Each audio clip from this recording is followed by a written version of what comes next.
Oh, something's in my. Oh, that's what it is. What? Nothing. You sure? You Hello, good? everyone. I'm fine. No more delays. We are back. Thank you for hanging with us. If you were here this morning, this evening, this afternoon, whatever it is, hello and welcome to Black Dragon Roleplay, where we are not professional voice actors, we are not gaming gods, we are just a group of friends that have been brought together through the love of story who want to share our tabletop adventures with all of you. A few things before we start our session proper. We are so glad that you are here watching us live on Twitch. We appreciate all the support that we have here. If you are new here and want to keep up with the campaign, please drop us a follow. If you'd like to support us, there is a subscribe button. Drop your primes or sub for some emotes or just to support the stream. We greatly appreciate everyone who does that. We have a YouTube, we have social media, we have Discord, we have our personal links. All this and more can be found below on this very page just by scrolling down. We are now 20 plus episodes into the campaign, so if you've missed anything or would like to watch the show from the beginning, please take a look at our YouTube page. Every session is posted there, typically the same week, except on weeks when we get stuck playing video games all week, every night, until late in the evening. Excuses. Yeah, unless we have excuses. At gunpoint. Yeah, yes, I was taken hostages. I was a hostage in their ploy. Anyway, we post our stuff on YouTube. It's almost every week. It didn't happen this week because of me. That's my fault. My bad. But Ryan usually takes care of that for us, and appreciate him for that. Give us a like, everything like that. Please follow us on whatever you can follow us on. I'm devolving. We play D&D, but we also play video games. This whole week has been full of times where we've played video games. Payday 2 has been taking much of our time, which has been a lot of fun. So if you want to join us for that, it is good time to watch all of us do that. Last week episode 27, was called A Light in the Darkness. After the team had approached this gotten a funny feeling about this large area, about 60 foot by 60 foot area of darkness, magical darkness that could not be seen through. Eventually, the brave Dante sticks his hand in, pulls it out just fine, but then sticks his face and is immediately attacked by something. And his face is pulled back, and it is full of acid. After a few more attempts to try to figure out ways to go around this, the team kind of goes in and eventually drags out, one by one, these pieces of these black oozes that are acidic. And eventually, after taking most of the day, most of the game last game, to be able to kind of pull pieces of this thing out and attack it individually, we're able to finish the pudding, the ooze that was attacking. But the darkness remained after a few attempts to be able to try to disturb this darkness. They were uneventful until the last try, where the dispel magic, I believe. Brian, was that dispel magic that you did? What was that? Oh no, it was a commune. Yeah, right? the first thing I tried was the daylight spell. Mm-hmm. To dissipate the darkness, and then after we did that, we tried to dispel magic, which was not powerful enough. So Bran had to commune with his deity, and with the combination of a 4th level spell slot and a commune with his deity, he was able to remove the curse.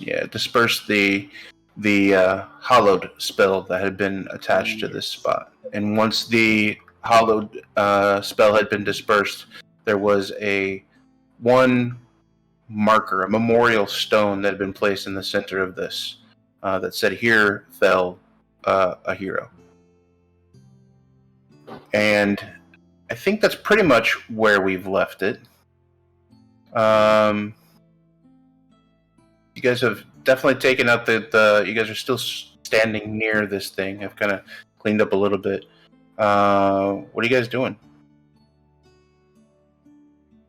We searched it for. Oh, we tried to see if there was anything underneath it. We dug around the base, didn't we? Yes, you at one point thought that this was a grave site rather than just a memorial, and began digging, but found no clues that there was anything there. So, eventually giving up on that. Okay. There was no writing or anything like that, other than the basically what was on there. There wasn't anything like hidden, etched in markers. You can do an investigation on the stone if you'd like. I'm no good at that. Well, where's our investigator? That's me.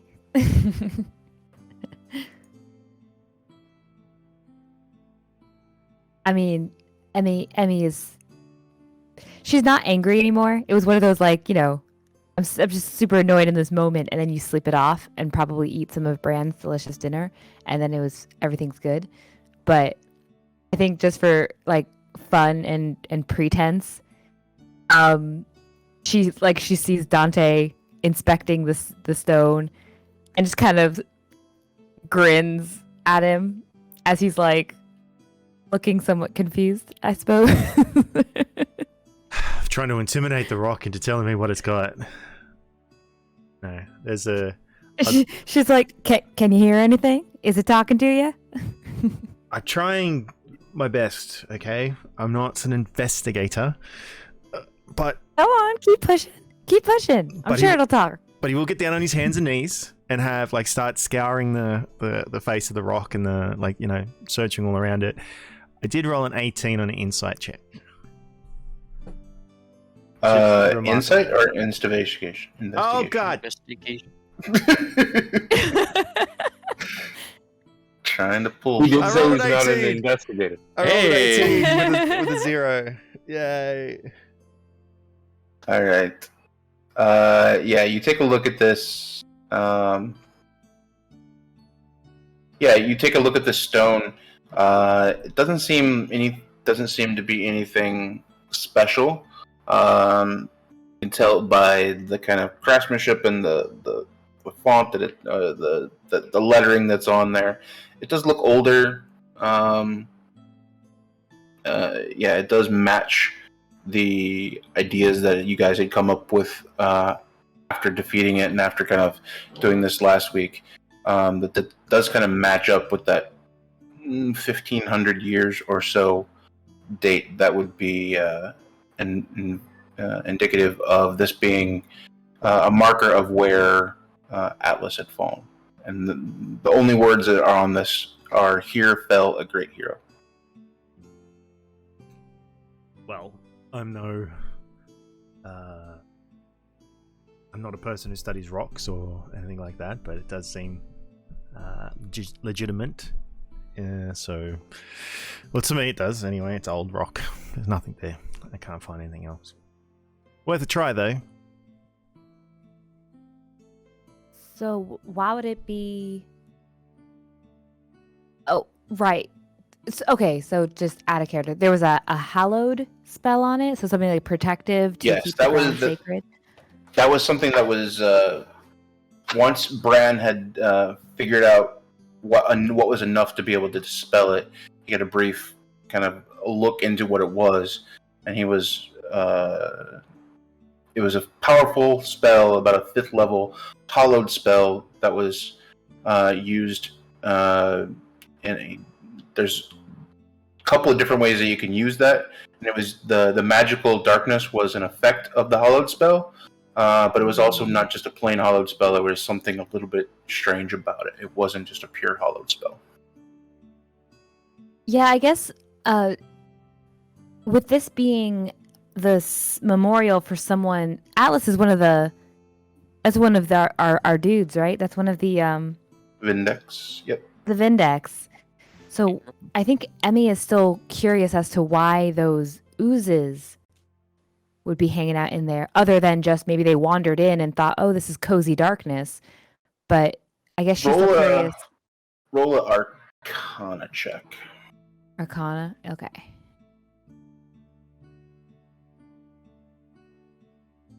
22. So you've seen or heard about certain creatures being attracted to certain energies.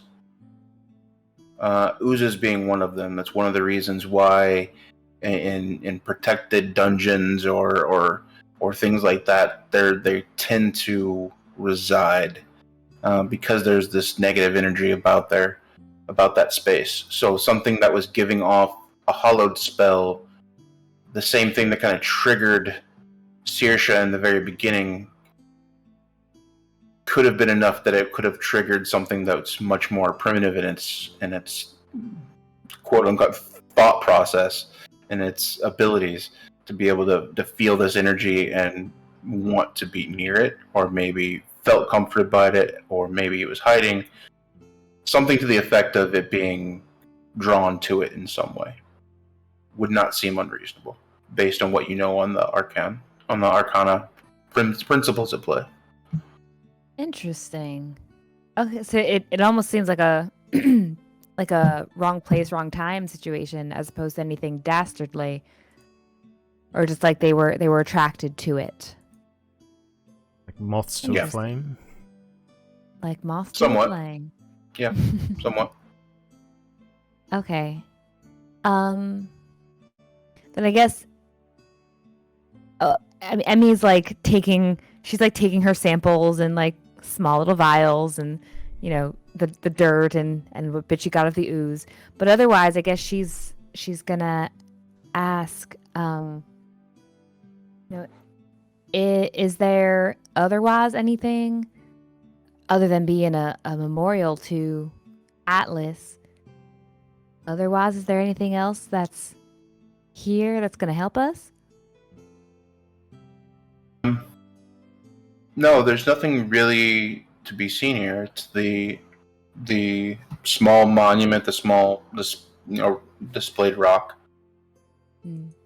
almost like a headstone, but not quite. In this spot, in this now darkened, you can kind of tell that whatever was in this space. And looking up at the trees, you see the trees around this where the hallowed spell had been cast. This negative energy was feeding back so much that everything was alive was pushed away from this. The trees are pushed to the outside of this circle.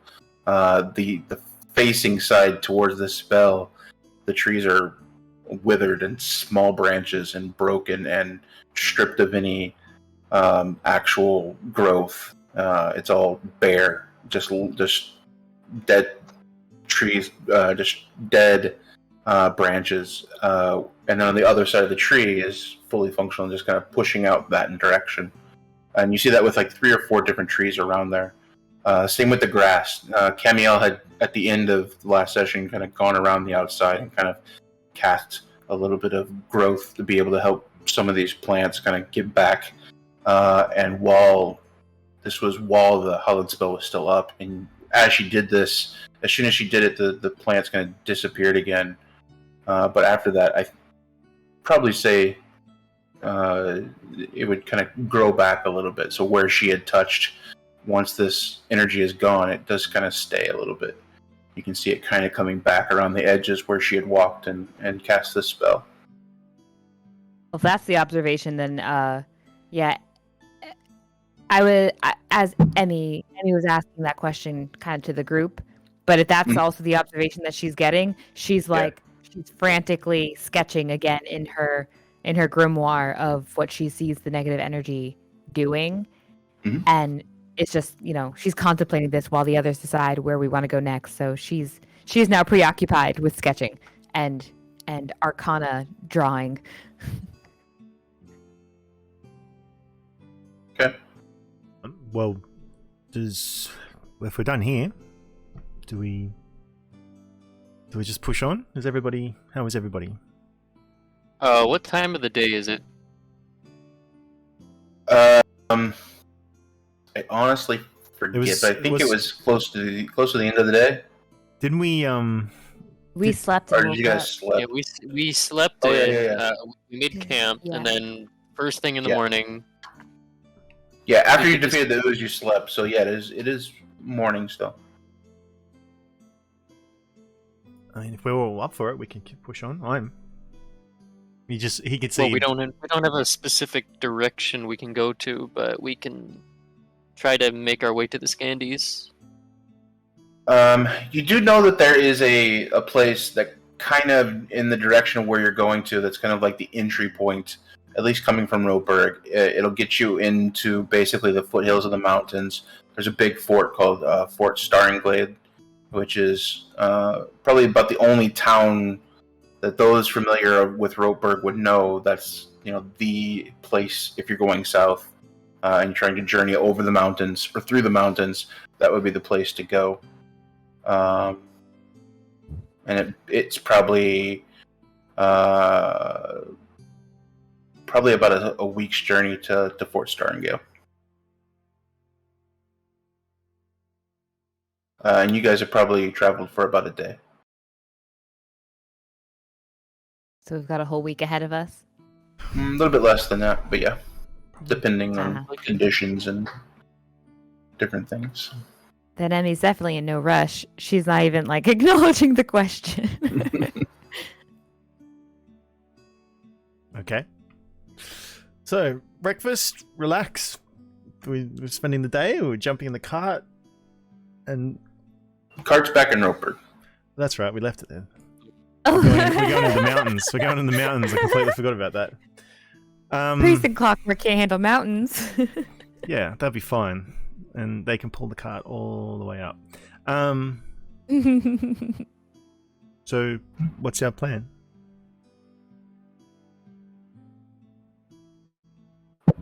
We just move.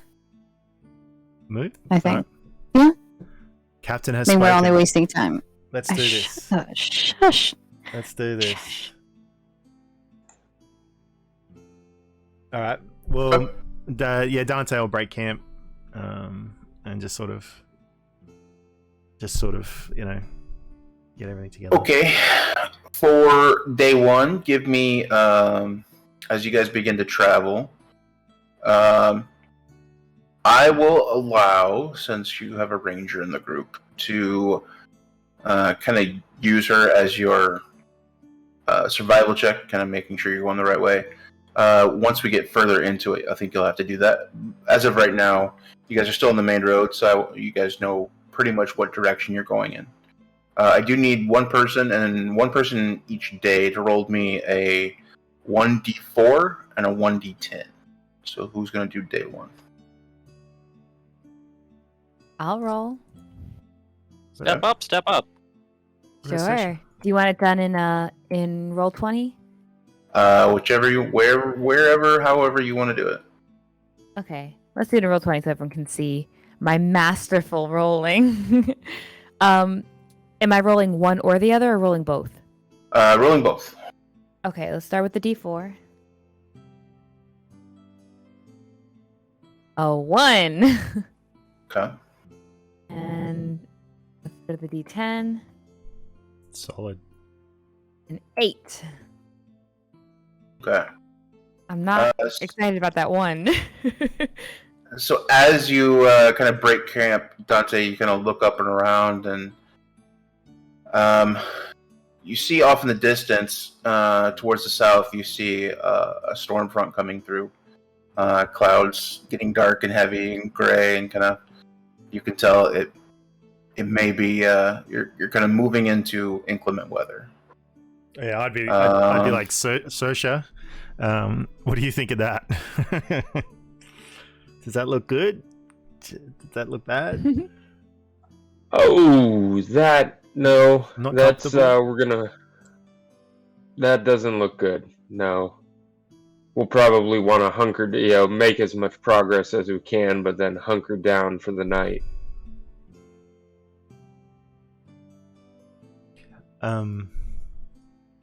Emmy's looking uncomfortably at that rain. What's wrong? Are you scared of the rain. You're right. I mean, she's good. Scared? Oh no, not scared. Just it hardly does anything helpful to my hair. And she like poofs the hair in her scarf. Oh, but it's just hair, right? Sure. Oh, of course. Of Cut it course. off. It's just no. Well, No. if it's getting wet that bothers you, Bran will produce the bundle Brad of has a solution for that. He does. Hey, I bought cloaks for everyone. Oh, that's right. Weren't they like boss cloaks Yeah, too? Like yes. super baller. Yes. What Bran got a about you? fucking wolf pelt one. Hey. Yeah. So he will actually hand out the cloaks to everyone. Well, that's Oh Very wow. very kind of you, Bran. Thank Well, you. I Wow, they're figured. lovely. I figured Thank we're going you. up in the mountains. But I like the rain. I don't need this. I'll take it. For when it gets Two- cold, think about it. I'm fine. I've got my wings to keep me covered and all that. Still get sick, Cam. You want to bet? Bran kind of looks from one party member to the next, and he actually produces a single gold coin.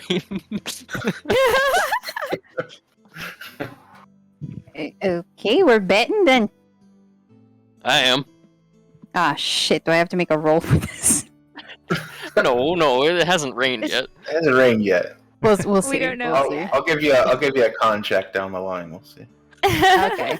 I'm going with it. Oh no, everyone has to. Everyone We'll has see. to. If they have, well, we'll see. If you got a cloak on, if she's exposed herself, Oh, As Emmy's Camille's holding not her wearing. hands out. Oh. we'll No, see. We'll her see. We'll hands see are what. She's If you don't want that refusing cloak, more I'll take a clothing. second. Come on. Lights on. Let's do this. She's already weighed down by all the armor. She's not used to that. And then you're gonna throw on a fucking cloak on her. I don't think she's gonna be very comfortable with it. Think of it as a blanket. No. I already have my blanket. It's attached to my back. Are you afraid of the cloak? Is that what's going on? I'm not it's just a little fearful of cloak. any. It's too many things. I'm used to not having many items on my body, is what I'm saying. And it's fine. It's just a little bit of water. What's it gonna do? Kill me? Melt me? I'm not made of sugar. Still take it anyway. It's a gift, Cam. Sure thing, Dad. And she grabs it, but she doesn't put it on. It matches your eyes real nice. I'm just saying. A lady Compliment. should look her best. Well, I look just fine without it, You do. don't I? Of course.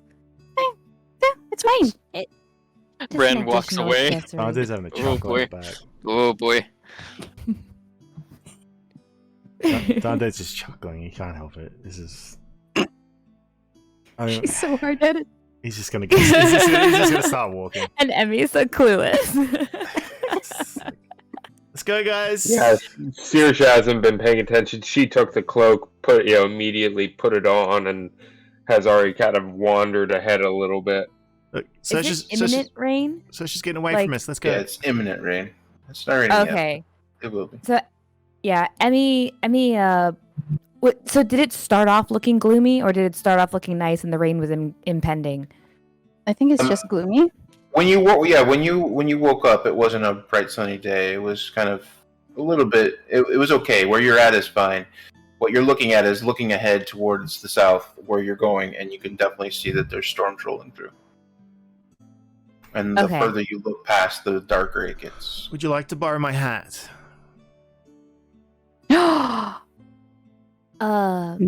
May I?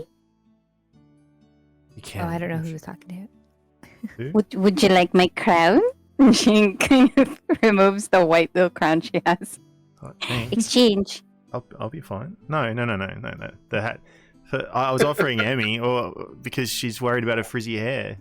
Oh, her frizzy hair. Her My hair hair getting ain't damp. frizzy. Sorry, her hair getting It ain't damp. I should frizzy, say. yeah. Clothing. Her What hair a getting hat. damp. It's perfectly done now. Yeah, well, she's But gonna get it who messed up likes if it that? gets wet. I mean, That's what the cloak is She for. has a hat on, right? She has I think she's either got, a like, a little- scarf. She either has a scarf or some kind of very fashionable large hat. So I think she thought the scarf might be good enough, but she can always change and redo herself so her hat is fitted nicely. In fact, she's gonna take like 10 minutes to go find a private spot behind like a tree and like readjust her hair where no one can see her and change into her hat.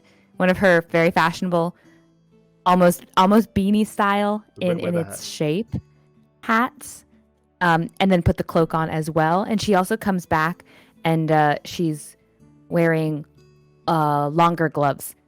They're like opera length, so they're above her elbow, and they like meet the sleeve. Dante All plops. right, I'm ready. Dante plops his hat on Camille's head while he puts the cloak on. And before she gets, I'll ask as she goes behind the tree. Are you guys respecting her privacy? of course, Of course. Camille is a little. It's no offense, but it's weird. It's weird to her because to her, it's just hair. She has absolutely zero idea about frizzy hair or curly hair and what like humidity does to all that. So she doesn't quite understand. So she's like just standing there like a stupid child, just watching nothing, just in the direction where Emmy went, and she's just standing there all rigid. Like then she looks at everyone else and goes, "Don't you think that's a little weird?" Just a little bit. Just a Any other teeny character, tiny bit. and I would have agreed with you that it would be weird, but we're only just getting to know her. Yeah, yeah, Bran just shrugs his shoulders. I don't know, lady things. she's getting changed, right? Like, Saoirse just smacks you. Saoirse rubs mud on her face and huddles in a bush. Yeah, Saoirse's in a corner, just like, gotta blend in, putting the camo on, yep, rubbing mud. doing the Applying muddy leaves. handprints on her face. Yeah. she's not me. She doesn't she won't get changed in front of everybody else. So she's allowed to privacy if she wants it. I don't see why. She seems to be of different character when it comes to this sort of stuff, Cam. I've got a lot to learn, don't I? Dante takes his hat back once his cloak's on, and he nods and walks off. I do believe these cloaks have little hoods on them. Yeah. Yeah, just saying. Did you just use Camille as a fucking hat? Fucking what are those things called? Like a coat perch rack for your hat? A coat rack, yeah, like a hat rack. Maybe. You fucking. And Hold plot. this.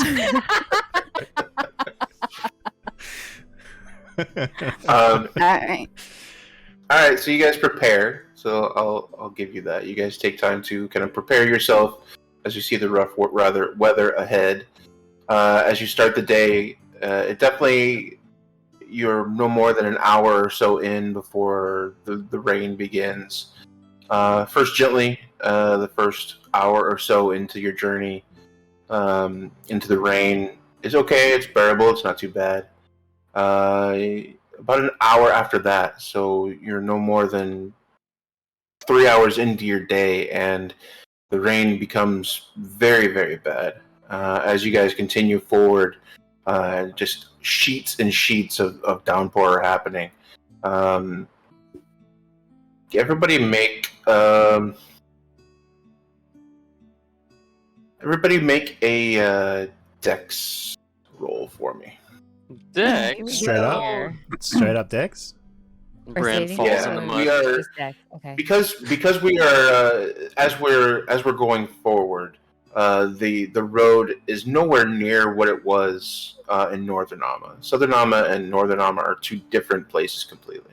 So as we're continuing forward, these roads aren't as good. It's still defined. Oh, Emmy. Oof. Can we make Oh, a- bad day. there Bad is- day. Me and Bran fall There face is- first into the mud. I would say, Bran, you would be okay, but the Yay! four, Oof. 4 is enough. Where you are having some issues staying upright, Emmy. I've done more. As you kind of. Oh, good. I was waiting to roll it. It's +3. Yeah. You only have a +3 dex? I thought you had a higher Right? dex. That's just dex, yeah. I've got a 16 dex. What do you want? Okay. Sorry. Okay, Mr. Rogue. Sorry, man. You're standing it up. Okay, can we talk about Saoirse though? What the hell? What? Saoirse is a tank. She is continuing to Yeah. lean forward against the wind and pushes forward, not noticing that her team is behind her, is struggling. She's kind of that's- bundled up like Aragorn. She just wraps the cloak around herself and just trudges on. No, you're more I like was actually gonna Legolas, say, like walking yeah. on the snow. Well, Well, everyone that's exactly what I was gonna say. Yeah. Yeah. Yep. There's a fell voice on the wind. Oh my Oh. god. She turns around. Is like, "Are y'all okay?" Key. Just breathe. You turn around, you kind of see Emmy kind of shake and tremble in her legs a little bit and begin to fall backwards. She's with it when I would say she'd be falling behind, so whoever would be last in the group. would Can say, Camille help her? I would say let's go by order. So Saoirse is the top of the front of the lead. Camille would be second. Dante third. Then Bran and Emmy are struggling behind. So Bran would be the only one to have an opportunity if you wanted to Catch her. try to Catch it, Brand. catch her. Could I try to? Yeah, you can try. What would that be? Make another Athletics? dex save. Yeah, Oh, yeah, sure. Yeah. I'll give you athletics or acrobatics to be able to try to. But you have to explain it in an athletic or acrobatic way. Nice. Oh, Bran, a man that is quite used to Funny. that is quite used to reaching out to protect other people in like a shield wall, with his own shield, I suppose. He would be used to having like a quick reaction to things. So I guess noticing that Emmy is stumbling behind, he would reach out with his shield arm and try to see if he could grab her arm before she were to tumble over. Yeah, she's about to tumble over into a mud pit, and as you look back, you catch the corner of your eye, and you see her kind of twist her ankle a little bit, and kind of lean over and start to fall, and you just kind of reach out and grab her around the back, and kind of reach and pull forward, and start walking again forward and pushing onward, saving her. Oh, from there. The back or the arm? the. Uh-oh. You said you grabbed the arm, Bran. I did say the arm. Oh, okay. My bad. Okay. Yeah. Grab by the arm. Oh gosh. Okay. Oh, thank you. It's boy, rain caught up to us, didn't it? That would have been bad for your hair. That would have been bad for my everything. Be careful, damn. There's certainly more up ahead. I don't need Saoirse's eyes to see that much. Thanks. And she takes her arm back. And she's using her staff to kind of help her along. I think she has got that staff. She's using it like her quarter staff. She's basically using it like a walking stick to kind of now keep herself more stable from this point on. And just like she's adjusting everything because like it's raining, so like it's wet, and so everything's kind of hanging on her a little differently. So she's more bent over than normal. And she keeps like plucking at her dress to kind of keep it from like sticking to herself. It's still like a lot of skirts, but they're like, wet now. So she keeps like plucking at them to keep them from like sticking to her too closely. And the cloak definitely helps with that. So Yeah. the interior clothing is more dry than wet. So. Oh, good. Okay. Because of the cloak. Still a If you little didn't have the cloak, if you didn't have the cloak, then there'd be some issues there. Yeah. But you They're are still relatively fluffed, so she's good. Excellent. That's all she wanted. Let's do. It's getting as you continue south. The weather continues to hold in this kind of loop of really bad. The storm is raging now around you. You can continue forward. You guys can try to stop. What are you guys gonna do? If you go forward, I'm gonna have you do another dex check. Adding to that, I would say Bran would notice Emmy kind of trying to keep her skirt in check. Bran would just mention, do you think we should stop him? Get you some better traveling clothes? Oh no, these are actually ideal traveling clothes. It's very lightweight and very cozy. I have full range of movement. It's just, when the rain starts, it makes things a little different.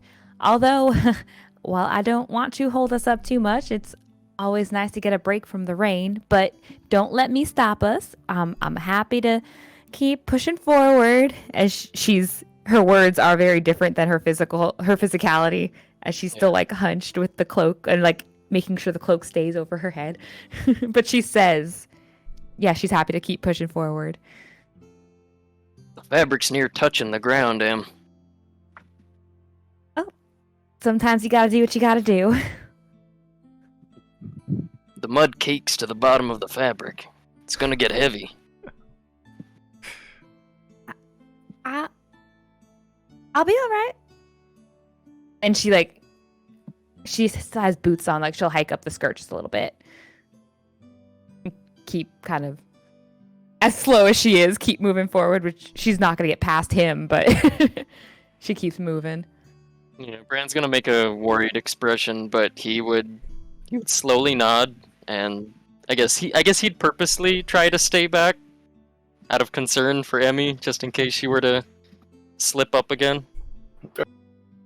And she does say, I do appreciate the concern. Thank you. Do what I can, Em.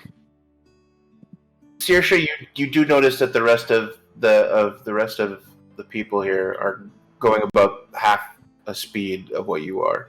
You're plowing ahead, and you have full range of motion and can trek as well as you'd like. But you do notice that the rest of them are beginning to fall behind. Just not being able to keep up with your ability to go forward. So you have that. If you want to, you can scout ahead, but or you can stay with the party. Yeah, I was actually just thinking Saoirse would probably call out to the others over the sound of the rain. I'll go ahead and scout ahead, see if I can find somewhere where we can shelter at least partially out of this rain, if not entirely. And then she would proceed forward to, like I said, see if she can find somewhere, a copse of trees, or just somewhere that they could find a little bit more shelter out of the rain, where they could hunker down until it lets up.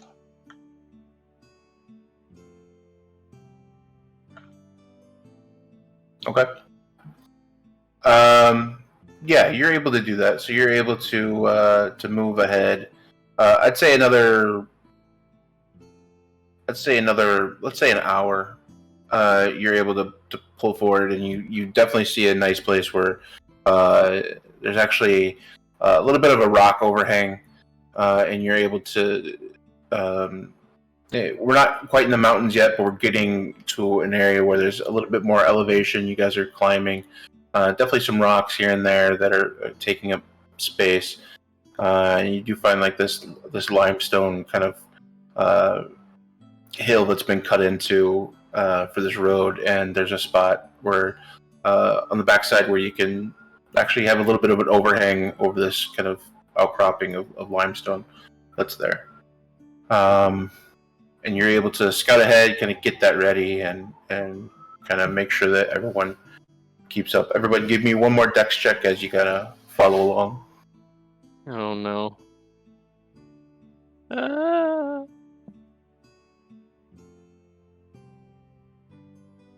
Hey, Unless no. terrain got more difficult, I might have Whoops. survived this one. Well, that was the 7 from Dante. Yeah, you would all, Camiel, you're having some difficulty here. You kind of push your wings out and kind of try to tuck them over you a little bit more, and as you do, the wind is kind of pushing through you, and it keeps catching them, and they kind of push back and kind of expose you, and then you have to try to do it again and again. You do it once, and there's this huge gust of wind that pushes through. And as you do it, it kind of catches you off guard as you kind of lift up off the ground a little bit. Cool. Kind of pushing you back, not in control, but you push back. But you're able to steady yourself and go forward. Yeah. I'd say that during this time you probably made about a half day's travel, and it took you a good portion, I would say not the full 8 hours, but at least 5 or 6 hours to make a half day's travel. So it does not. We're definitely slowed down today, so it'll probably take an extra day to get to where you're going.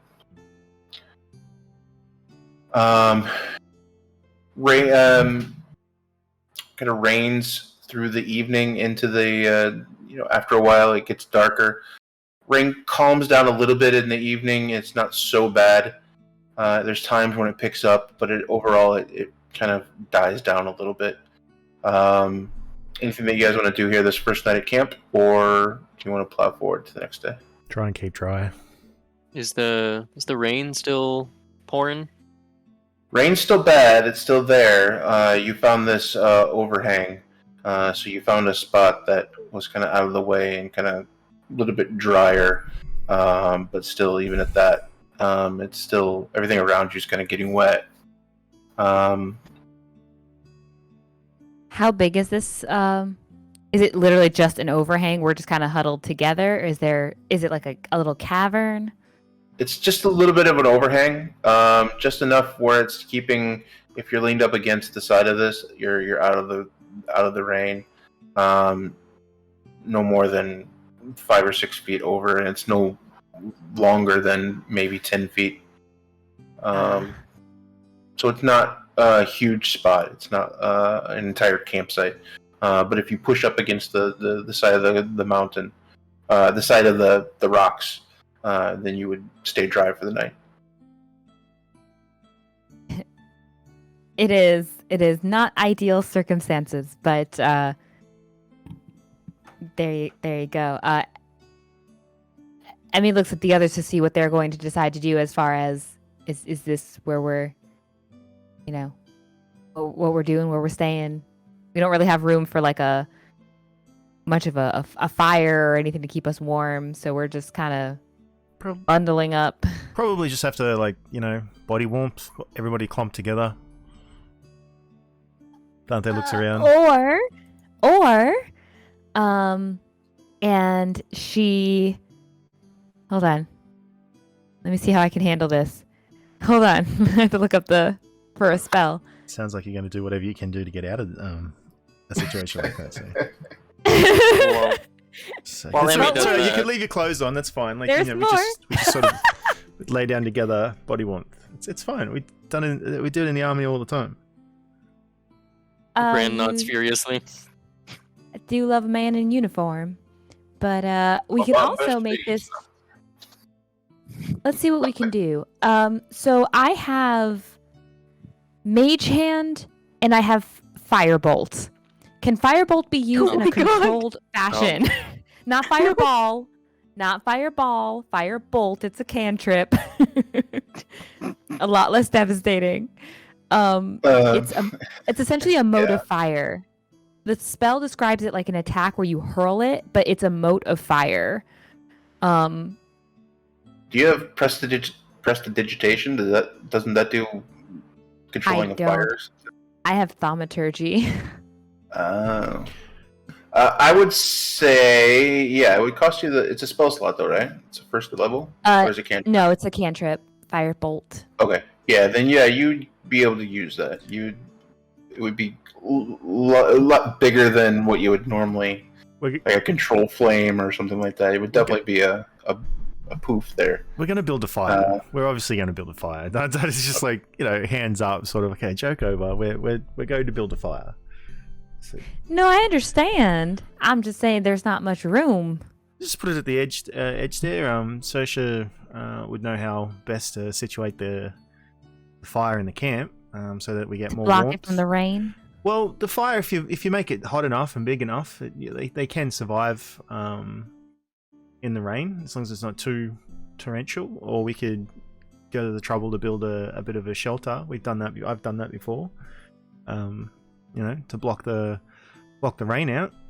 Just build a log wall. It should be okay. I'm sure Sersha's done that plenty of times as well. So. Well, and Excellent.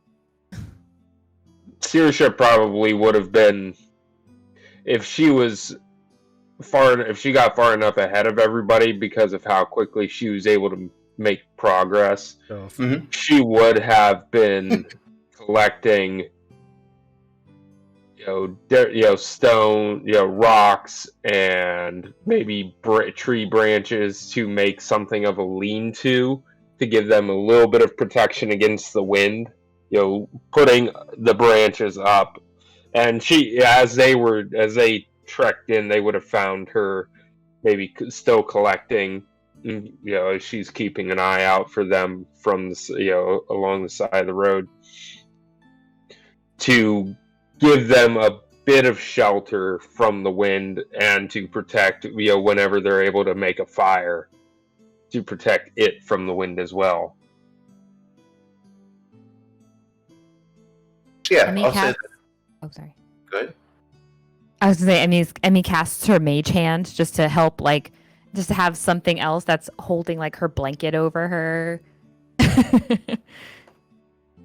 Mage hand only lasts a minute, though. That's the problem with At that. least to help her get the blanket settled while she's also making sure the cloak Gotcha. stays dry. It's just she makes a show of what she does. Process. It's a whole thing. Let me see here. I I'm gonna have you roll something. I just have to figure out what I want to roll. I take it Emmy roughs it a lot. I've traveled a fair bit before I met y'all. And just sort of looks at her like how she's trying her best to get out of the wind and the rain. Yeah, no doubt hotels and inns and things like that are, great places to stay. I have also had to stay outside before.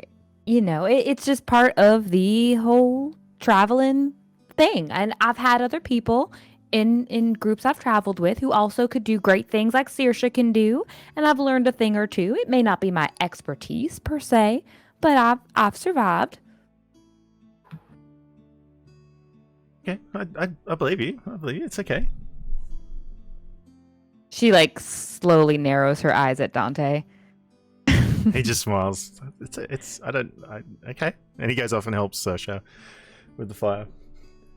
Boltzmann would understand. Boltzmann would understand. Stop it. Emmy will keep Boltzmann alive. Boltzmann would Roll, Amy, roll a perception, just to see. Do you have some sort of reflection? You have a compact or something, right? A mirror? Yeah. Oh, for sure. Okay.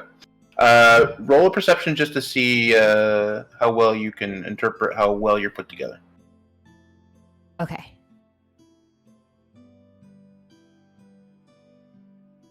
Oof! This is not a good day on roll 20. Another 7. Oof. Okay.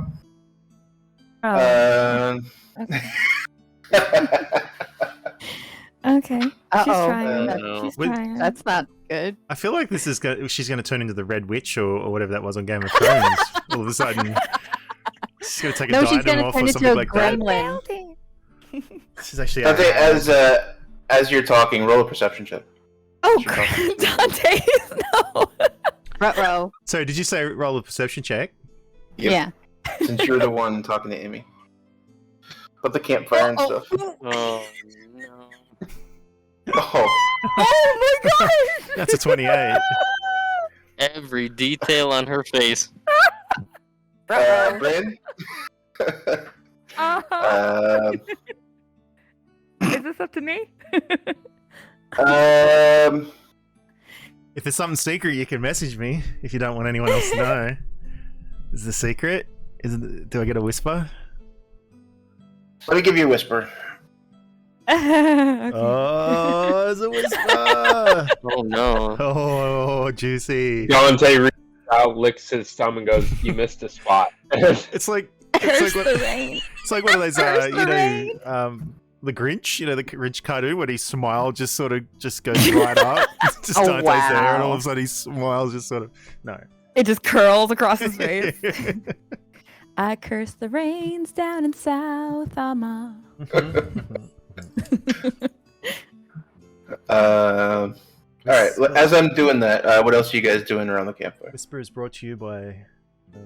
Actually, could Brand try his hand at cooking a quick meal under the rain? Yeah, go for it. Do it at disadvantage since you're kind of in the spot that you're at. But you can try. Let's try. I'm not even that good anyway. Oh shoot, I forgot to roll my portend after the long rest. Dang it. 9. Okay. Does that mean you can use it against me? So what's the pass? I forget what it is on that sheet. Oh no, definitely not. No, not a pass. So you have some. Pass What were you is a making? 12. The pass is a 12. I was trying to make. What haven't I done yet? Potato kielbasa. Ooh. The problem is that the potatoes, it almost turns out to be a soup because there's just at one point he forgets to cover the pan and it's filling up with rainwater very quickly and it just never loses it. So you end up with like a potato kielbasa soup, but with no flavor in the water. It's just kind of rainwater, so it doesn't have the full flavor of like a broth or something like that. It doesn't have the same consistently, but kielbasa is okay and it's just kind of wet. It's minerally tasting. What is For Mistook rainwater. some rocks for Potatoes. potatoes. Yeah. Ow, my tooth. Ah, what was that? Sometimes the sausages have bones in them. Ah, it was a rock. It's good calcium. No, it's not. What? Oh, we do have the Bone is nothing but limestone. calcium. Yeah, it's a limestone. Granite rock. All right. It doesn't taste like lime. It's not citrusy enough.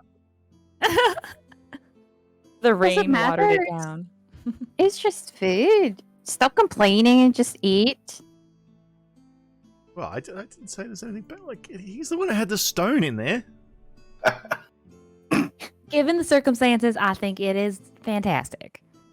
Thank you for taking the time. Whisper is sent. Food was prepared. It is a soggy dinner. Anything else you guys would like to do this evening? All I want to say is after Dante's little perception check, his eyebrows just sort of raise ever so slightly, and in a curious manner. So like he's seen something, but he doesn't say anything.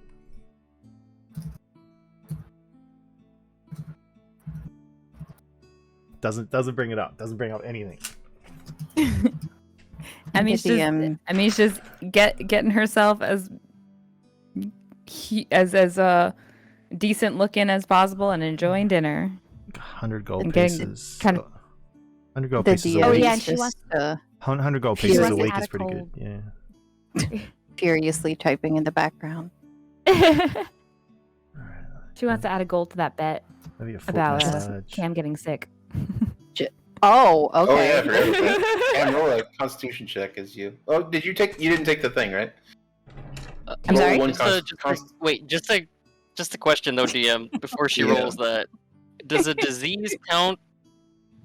Like, does that count as a Disease? sickness? Like a simple like being immune to diseases? Yeah, because as an Camille Azamar, has she divine has health. divine. Yeah, she has divine health. She is immune to diseases. Disease I don't would be know. a condition. I think that would be more of a condition. To feel under the Alright. weather and have a snuffy nose would be All right. something that would be hard to do. So let's say you have a con save of She's a paladin, damn it. like 3. So you get less than a 3, then you just roll and see what it says. See what happens Alright. if you get a Con? roll of 3 or less. Yes, con. Con save. Are we all rolling this? No, just cameo. Yeah, All right. 14. So She's fine. you were saying? I just turned into a tea kettle. I'm sorry. Yeah, 14. She's fine. No allergies. No snuffy nose. No. Actually, as the rain is falling, she just kind of tilts her head back and opens her mouth and catches the rain. And her feathers are like shaking and enjoying the water while everyone And else. as you're doing that, everyone else looks and sees a little bit of steam rising up off of Camiel as she does this. Kind of because it's getting colder and colder. You're getting further south, and the further south you go, the higher elevation you are. All of it's kind of contributing to a little bit of a chill in the air. And so as you do this, you go out and this rain's pouring down. You see this little bit of steam rise off the top of her head. She's going to explode. Ethereal. I told you, I'm not triggered. No, sorry. Give her your money. Dante says, No, with a mouthful of The food. bet was spitting out rocks. that she would get sick along this journey. This was just rain. You I'm know, talking about the harsh weathers up in the mountains. You're not going to win. Just give her your money now. Next time, don't put rocks in the food. Thank you, Brad. The girls I'm from with you on this one, Ujat, Brian. Dante, you're welcome to try your hand at dinner. I said thank you.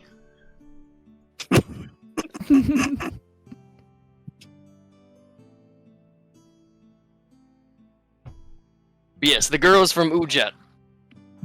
I don't know What if does she's that ever mean? encountered a thing from. You probably never encountered snow before. Of course not. It's nice and hot over there, and of course the weather is so nice.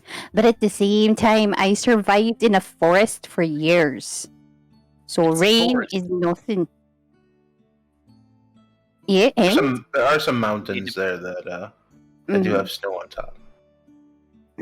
It's not unfamiliar territory, but definitely not is unique. I'm rare. still waiting for that gold. Should give it to her. You still got a week to go. Anything else you guys want to do this evening at camp? Is it still pouring? Still pouring. Okay. mean, That that's is, Maybe far from not. the Maybe not. entrance. Yeah. Maybe not cook this time. that is- This time he'll be distributing some sausages from the endless bag of sausage holding. Oh, yay! Emmy is like Uh, visibly excited. She really enjoys those sausages a lot. Oh wait, no. Like- This is the same. This is the same day, right? Oh, We same haven't day. moved on. Oh, We haven't moved on to the next day yet. oh, No. okay. Sorry. Yeah, actually, Camille will hand over some fruit if anyone is interested in some fruit. Yes, yes, Yes, yes, yes, yes, yes. say no. So yeah, she'll toss some fruit over to anyone who's willing to have some fruit, Yes. and she'll remove all of her armor and climb on a tree like a toddler, and disappear. Okay. I will take one of those bananas. Yes. Emmy will be as far from the entrance of this little overhang as she can get, back up against the wall. with the cloak over her like a blanket, and then also her blanket over her like a blanket. And she's kind of like she's sitting back and eating the fruit and reading until she goes to bed. Actually, Camille will she's going to dangle like a bat from the tree and kind of look at everyone else and be like, does anyone want to cuddle? It is nice and chilly, but it can be very cold. So if anyone wants to cuddle, I'm more than happy to. Hold somebody up in the tree. No, of course not on a tree. I don't think anyone can sleep in a tree with me.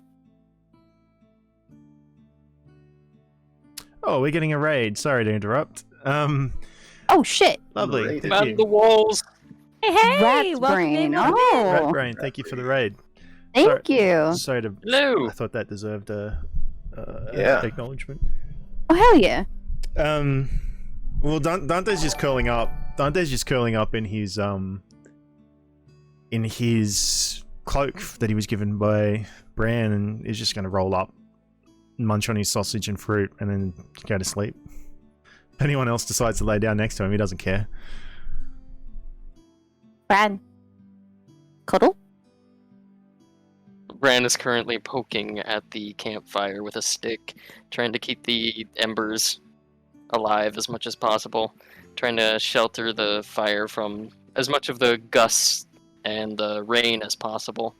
And his eyes would dart from first Emmy, who is a very peculiar kind of character that just seems to isolate herself away from the party than the rest seemingly do. And then he looks at Camiel, who is an even stranger oddity that's hanging from.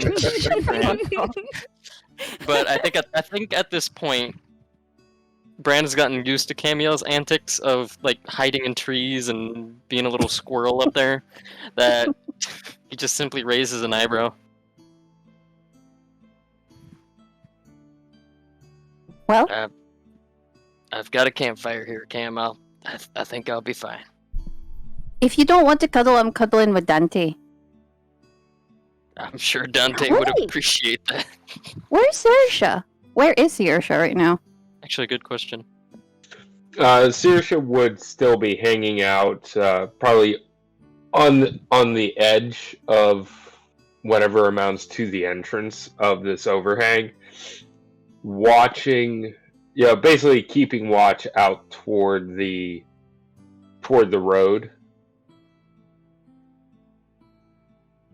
I don't think she would have just been kind of watching, chuckling to herself as she's watching this exchange between Camiel and everyone else about cuddling.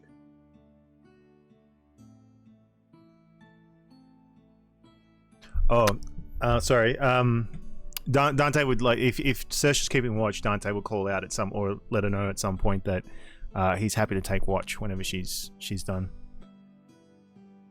Sub her out. I won't make you roll for that this evening. But yeah, if you guys want to, you guys take turns between the five of you, three of you take turns for the evening and be able to do that. Are you now settled, Camille, where you're going to sleep? Are you sleeping? Are you cuddling, or are you in the tree?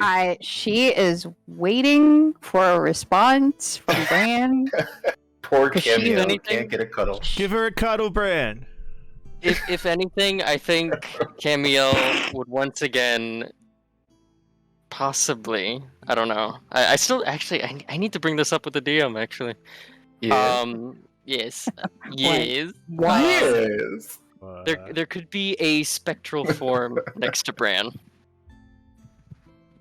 Oh shit! Okay. You hear the tinkling of bells once again. Yeah, Bran she's doesn't still seem to notice. she's still hanging off this tree like a bat with her wet hair just dangling under her, and she blinks, waiting for his response because she likes to see this man squirm. And she stops and looks at this thing, and her eyes just follow this form and she disappears for a minute, and then she drops from the tree. I don't know. Maybe you're a little haunted right now. It's there. It's right there, and you still haven't answered me. Do you want to cuddle? Bran would tilt his head in the direction of where she's pointing. Again, Cameo. Yes, it's right there.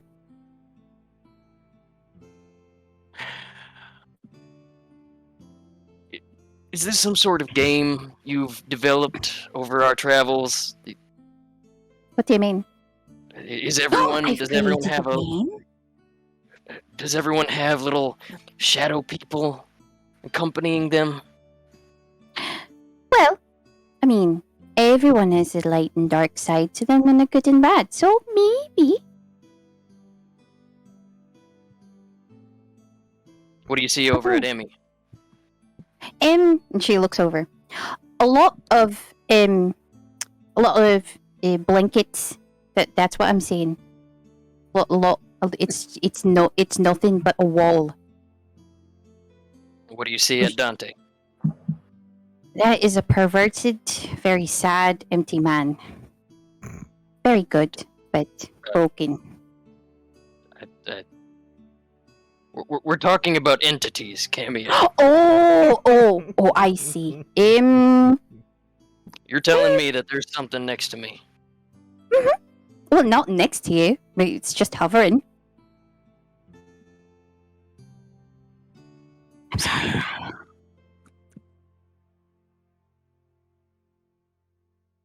All right. Humor me. Hmm. What is this thing doing? Well, it's watching you. That's all. It's just keeping its eyes on you. Its glowy eyes on you. That's all. Brand's eyes furrow a little bit, a little concerned at the mention of this. I think Camille's words has kind of knocked a pang of fear in his heart, I guess. Oh, don't be scared. It's fine. It doesn't seem to want to harm you. Actually, it's doing the opposite. I think it's just trying to protect you. Hey Cam, roll a perception check to see how detailed of a picture that you can get and relate to Brandomir of the face of this person. Perception? Yep. All right. Come on. 23. Jesus. Yeah. So you see in great detail, and as you begin speaking to Bran, talking about the way that her face is, the face that is there, as you begin to describe this in detail, you see Bran's kind of face change a little bit.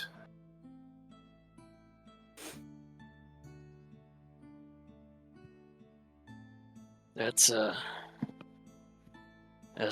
very detailed, Cam. Too detailed to be something I'm making up on the spot, is it? Bran looks a little perturbed at this point. Instead, he just continues to poke at the fire with his stick, seemingly lost in his thoughts. Does that mean we don't get to cuddle?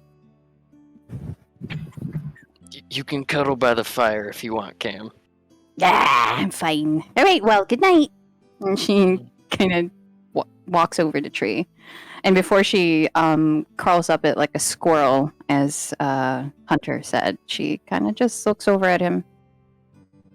You know it's okay for you to talk once in a while, right? I know. It's just difficult. And before he bids her a good night, Bran would also add, do me a favor, Cam. Mm-hmm. Keep an eye on what that thing is doing. Alright?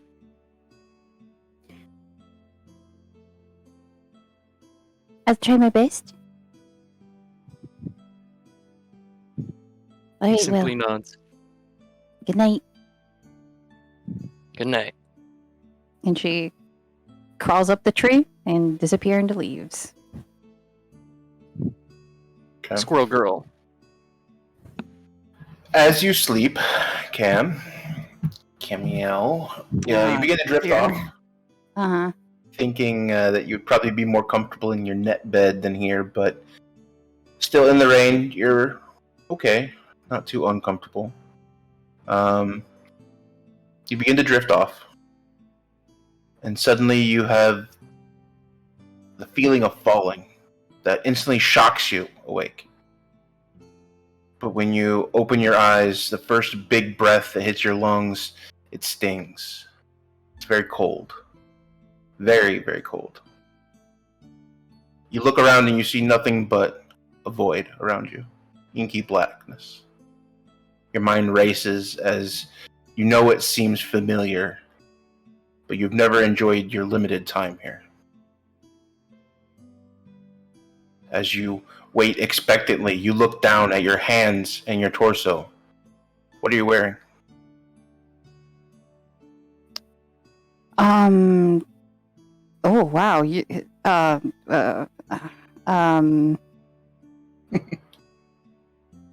weren't the frick. DM. Yes, I but mean- I give my players agency, so she has Okay. control over what she's wearing.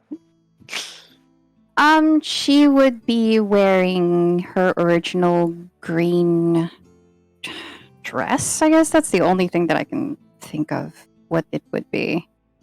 Like her normal, everyday dress without the armor. So she's a little bit exposed.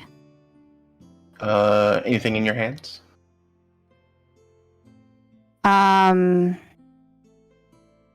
Good question, DM.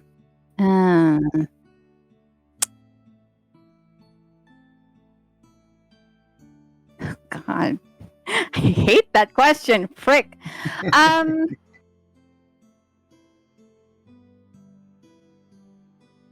She would have the Binu blade. Okay.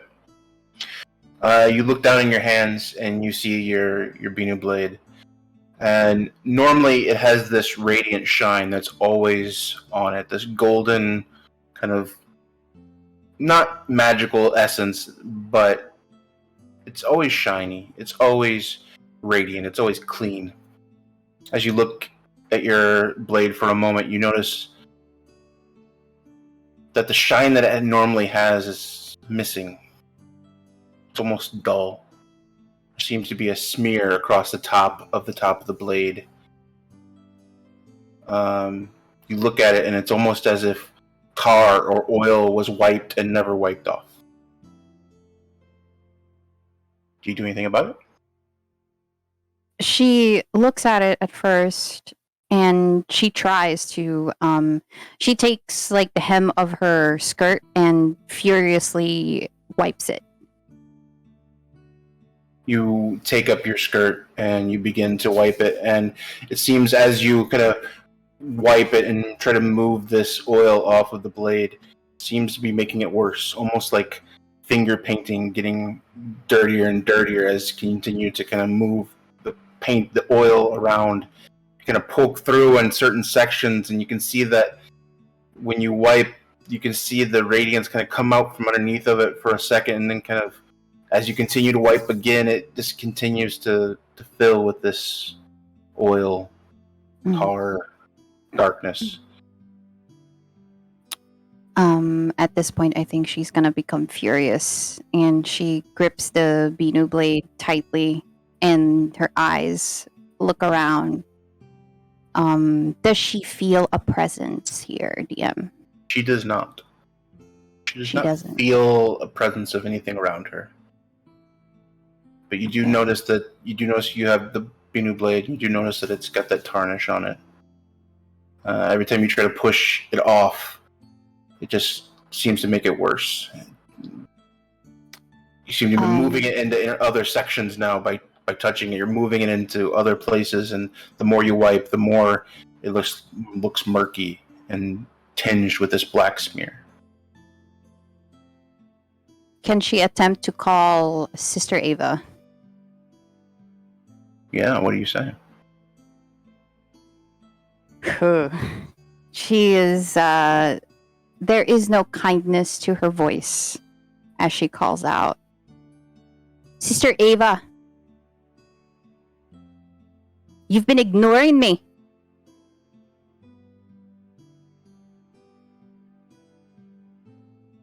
You hear a noise, a familiar voice, muffled.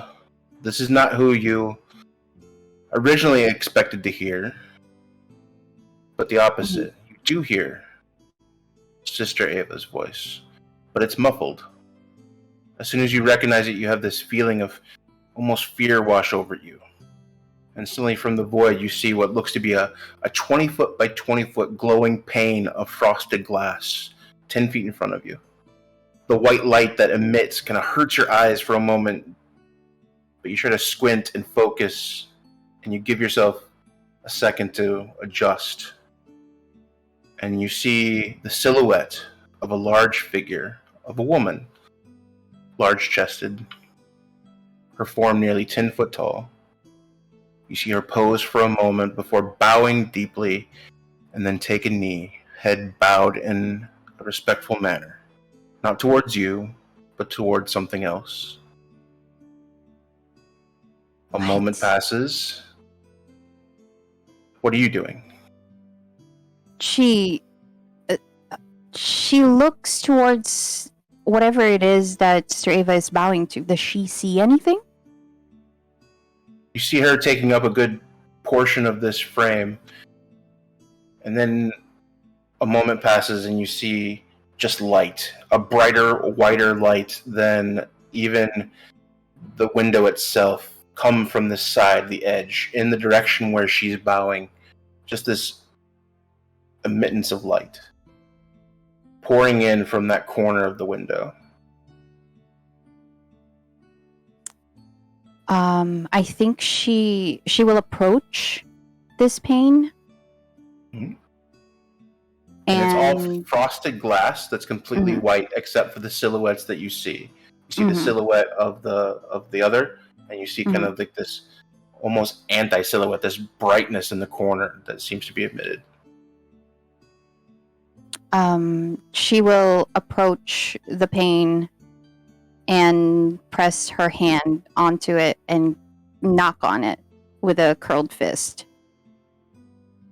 And as you you lift your hand, begin to knock on this, but as you knock, you hear nothing. You do not hear what you should hear.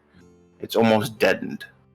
When you raise your fist and tap on the window, you would expect to hear this echo back of your knuckle hitting it, but you hear nothing.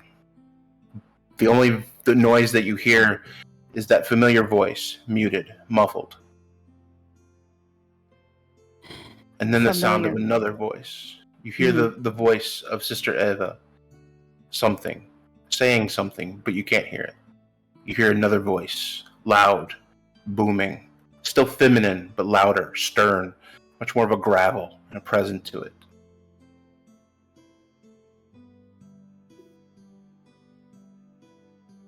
She calls out again, a little louder now. Maybe, I can't really say she's shouting, but more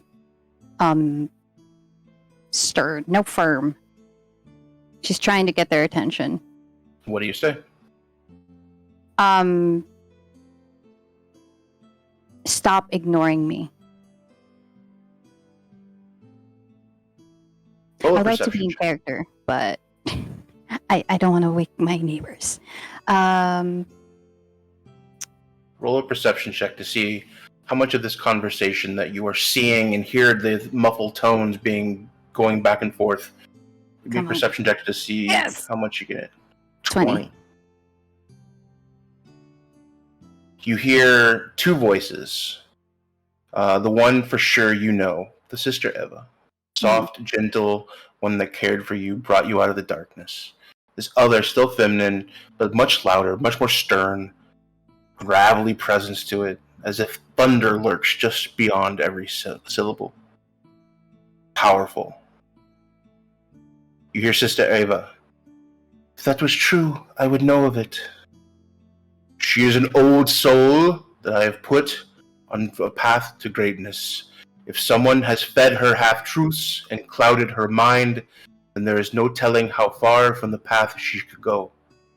Do not give her a reason to do so. I have raised her from a broken shell that she was. I helped her become the champion that she has been hiding deep within herself. But if we lose her before she's ready, then this whole thing has been for naught. The broken angel must. And you hear it stop. And you hear nothing else.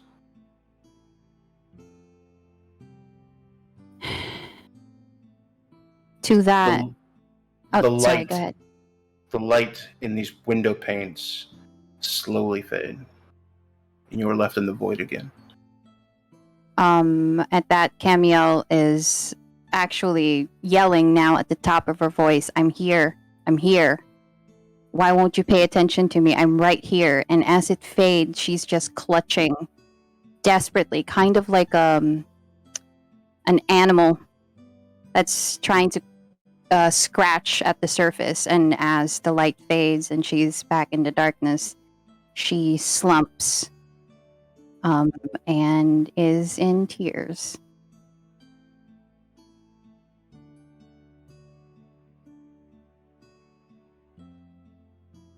You are there, alone in the darkness, feeling the weight of this moment, not knowing and understanding the whys or the whats, confused as to why this is like this.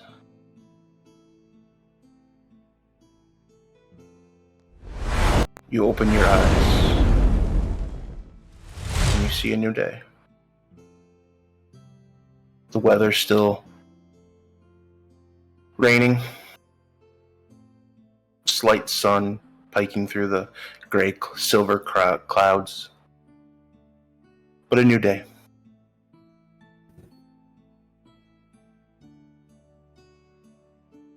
I think with that, we're going to take a quick little 5-minute break. All right. Oh, dear. Oh boy. Got problems. Exciting. We've got problems. We have to put it down, guys. We're gonna have to put it down. I mean, hey, you can Broken try. beyond repair. Oh, I don't like that. good. Before we go, I do want to take some time. Shout out to Ratbrain, who not only followed us, but rated us with a party of 13. Thank you so much for that. We really appreciate that. Dark Jakul, friend of Ryan, thank you for being here. Thank you for subscribing with your Prime. Hoss0312, thank you for your follow. Birdie25, thank you for your follow this past week. Bryn, you rated us earlier this week too. Thank you for all that. Thank you guys for all the support. We appreciate every single bit of it. We thank you very much for helping us as we continue down this journey. But with that, let's take a quick break. Yeah. Okay. It's a new day. Who wants to roll me a day check? 1d4 and a 1d10. Sersha. Didn't go so well last Saoirse. time. Oh, Saoirse. Saoirse's not here. Oh, Saoirse. Oh, yeah, damn. that's right. Rob's not here yet. What are we rolling? Yeah. I can roll. 1d4, Roll 1d10. Roll. 1d4. Do it. Do it. Better than 1d10. two. Article 1. 2. Hey. Man, all right. 1d4. The weather is Delightful. lightning. It is not lightning. It is the amount of rain has decreased. Is a better way to say that. It is not raining so hard. That's not nearly as treacherous as it was the day before. You're not having nearly as many problems being able to go forward. It's the rain is still there, but it's lightened to a drizzle or a few times of bad weather, really bad, but nothing that you guys can't handle. Anything you guys want to do before you break camp?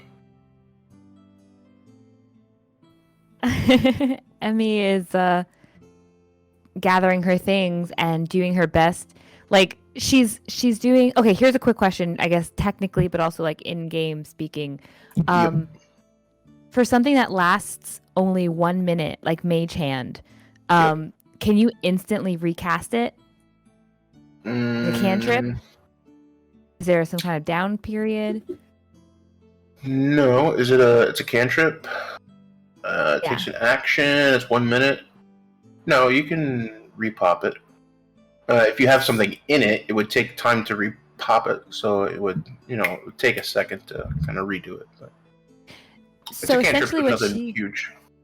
Yeah. So essentially, what she is gonna do is in some corner, she's done another one of her little like jerry-rigged partitions with her blanket. So like she cast Mage Hand to reach up high enough to find somewhere that the blanket could catch on a rock. But like, I guess the simpler way would just be that Mage Hand helped her catch the blanket on like a stone, the edge of a stone to hold it up. So she had that little partition, and she's going to do her normal morning routine of like making sure she's all, put together after the rain and such. So she's spending her normal morning, except we're just in a smaller enclosure where she's, making sure she's just setting up for the morning and packing her bag up again. Making sure everything's all dry and such. Okay. Anybody else doing anything else special? No, he's just getting ready. Dante's just getting ready. Addie's just Brand's just adjusting Addie's harness on her little. Oh no, she doesn't have her barding yet. Oh, I made a mistake. She doesn't have barding yet. Yeah, Brand's just tending to Addie while also putting things away. Okay. Anybody else? We're going forward. Oh, nah, yeah, Camille just drops from the tree and puts on her armor and is bright and bushy-tailed, making sure everyone's okay.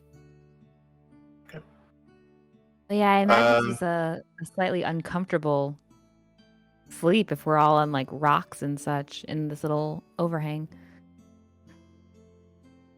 Yeah, you guys still have your bedrolls and still have you're able to set a fire, so nothing horrible, but Okay, yeah. good.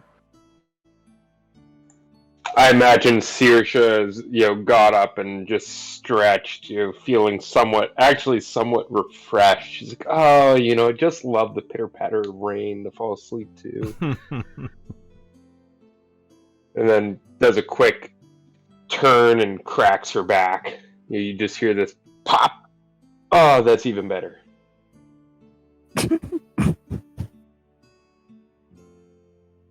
I'm too scared to do that. I don't think I can move like that in all this armor. That sounded so Did everyone satisfying. sleep well, at least? Oh yeah, sleep was great. I had this wonderful dream. Did you? And he just sort of reaches up for a second to say something, and he just puts his hand back down. He goes, "It was a good dream." That's all. Jared? That's all I'll say about that. I'm not sure I want to know the details. Why not? But I'll trust you. You probably don't. Ready for the march today? And he just sort of stretches. Ready to go? What? So you guys are able to break camp and kind of put everything back together, get everything organized, get back on the road, head forward. The weather is not nearly as bad as it was the day before, so your travel is not affected. You're able to make good speed most of the day. About halfway through the day, you do have some people that are kind of passing. You have a few horses and wagons that kind of pass by. Yesterday and not so much yesterday in the heavy rains, but now that it's let up a little bit, you do have some traffic around.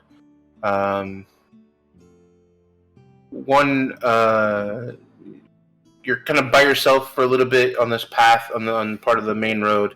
and coming towards you, you see a little bit something different. You see small, kind of outline, and for actually, everybody roll me a perception check. My favorite. Oh, Perception. My favorite. It's not the worst I've rolled today. Okay, 20. Nice. It's not raining as much, so Copy you know, me. Saoirse can't see anything. She's lost her focus. Yep. It's too easy for her. Dante and Camille, both of you see like a figure in the far from where you guys are, but walking towards you guys as you guys are walking south. It's walking north. Small figure. For a half a second, it kind of reminds you of No Tree.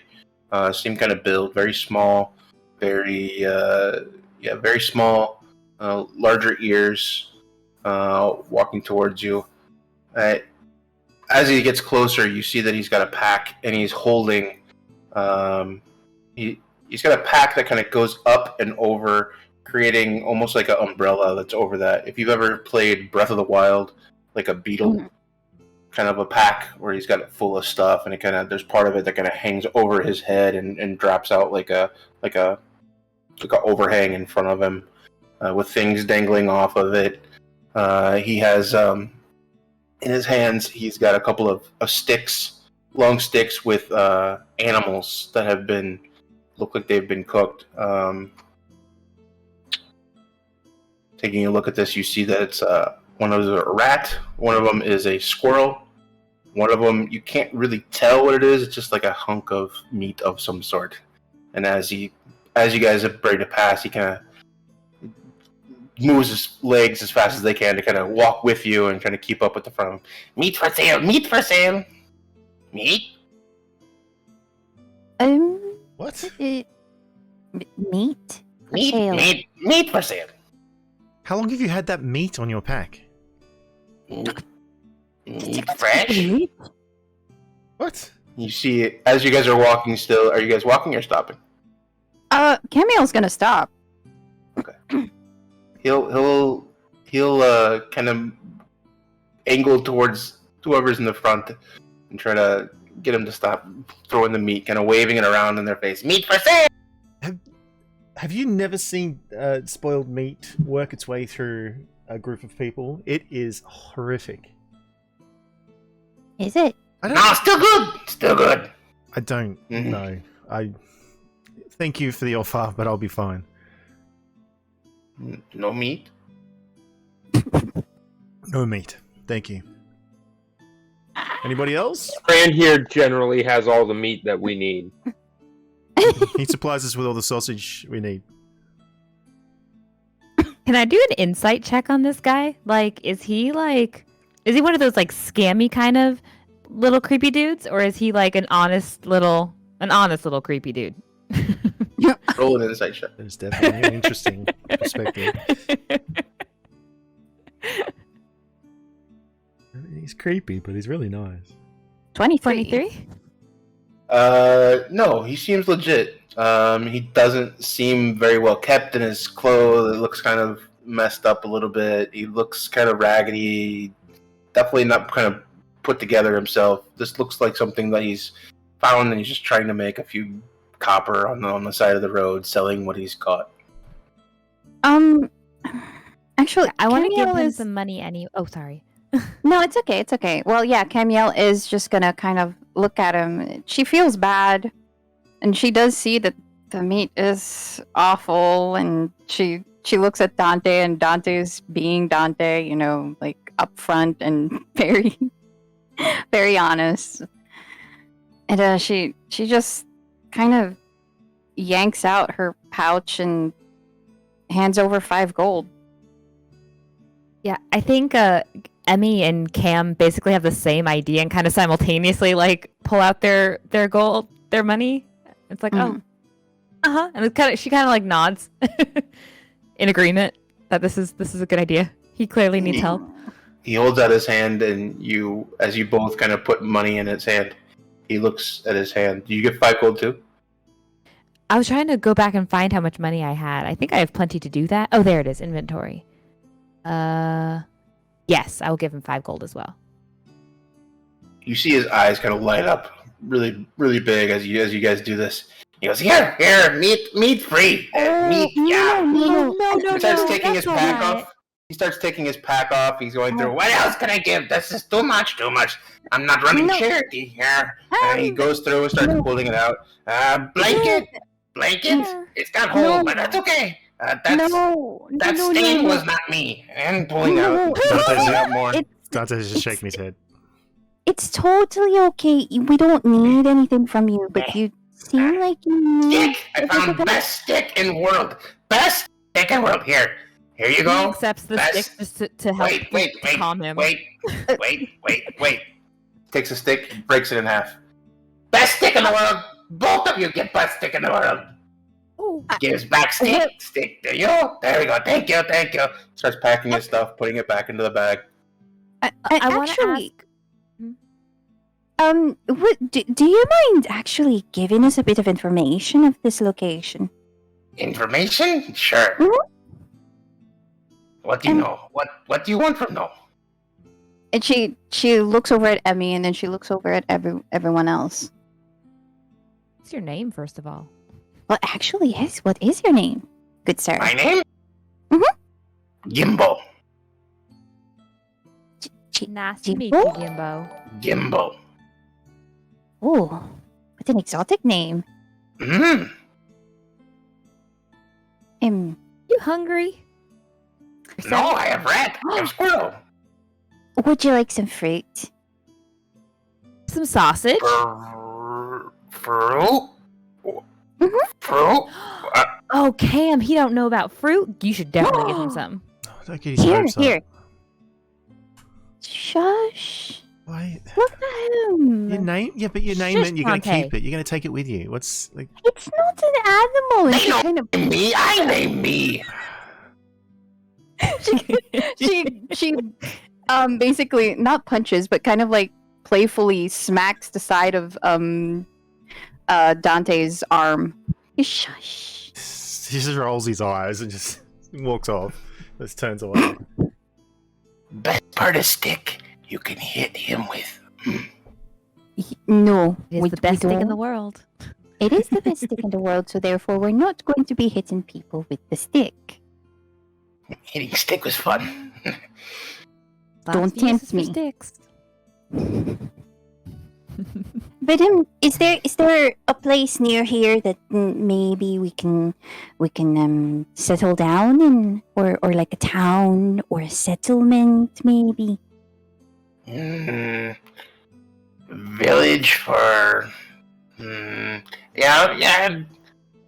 Starnglale. It's this road. Keep going. Mini day. 3, 4. Okay. Well, that's all we needed. Is that gonna... Sorry, out of character. Is the direction he's pointing us in, if we just follow the road, that's the direction we're still headed in to get to the Mercy? Yeah. Okay, Yeah. cool. At the place that you know is kind of like the gateway to the Sandies is the Fort Starngale.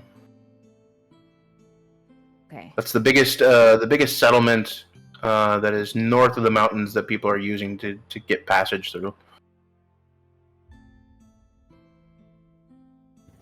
And definitely closest to the Ericsign Pass. Excellent. I just want to make sure that this is good information, that we're headed in the right direction still. And Emmy, actually, while Kemail is asking this, she wants to go over to Bran and ask for a handful of the sausages so that poor Gimbo can have like actual good meat as well. Giving away our supplies now. They're complaining about giving limitless supply. I know. Our supplies. Can I make an insight Got check, it. please? Man, I was gonna eat that. Oh, I want don't an be insight so check. selfish. I want an insight check to the guy, the Gimbo. Oh, now you don't want to Roll act it. like a brash moron. Nope. Oh, wow. Boltzmann would understand. Boltzmann would understand. Stop it. Dante does not trust anyone who's in the group. You know that. This is just Yeah, how see? it is. This is just how it is. You don't trust him, but you get an okay feeling about him. You think he's too small and innocent to be able to be any kind of a threat. So I've seen It's Camiel. There's nothing wrong. You underestimate small. Oh. Before she got big. Anyway. before she got big, she Oh. blew up. Wow. What do you mean all? Dante just shakes Watch his head yourselves, again. Bella. Walks Watch away. yourselves. It's not even. That's it. I'm Dante does, I'm out. I'm Throws his watching hands you thing with his eyes, fingers in his eyes. Just walks away. Sounds ridiculous. As you hand him the sausage, he goes, "This is fruit No, that's No, a no. sausage. sausage. What is sausage? Meat. More meat. Meat. Food. For you. Enjoy. It's not meat. It doesn't smell like meat. It smells Well, like Oh, you. spice. But it's delicious. Oh, here, have an apple. How about this? Would you like this? And she hands her an apple. Smushy stone. Delicious mushy stone. He's just like staring at it, looking at it. It's on tree. I don't know. Roll a persuasion check to see if you can get this guy. What would you say to Okay. try to get him to test the Don't know fruit? until you try. Let's see. Persuade. It will help prevent scurvy. Keep your teeth from falling out. 18. 18. What do you say to keep this? To have this guy try? It's nice and sweet, and it's nature's gift. It'll make your day a whole lot better. You did give me coin. Okay. He just shoves it into his mouth. More and all. I'm picturing an anime character just inhaling food. Yup. Okay. Would you like another? As he says okay, he gets a big smile. How about that sausage? You persuade him to eat the sausage. Oh, lordy. He's got this big fake smile on as he smiles at you from the fruit. Sausage too, huh? Okay. It's meat.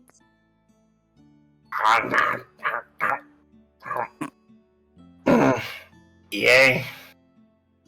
Good. Mm-hmm. Okay, bye! Starts packing his bag back on and throwing it around his shoulders. Alright, bye-bye!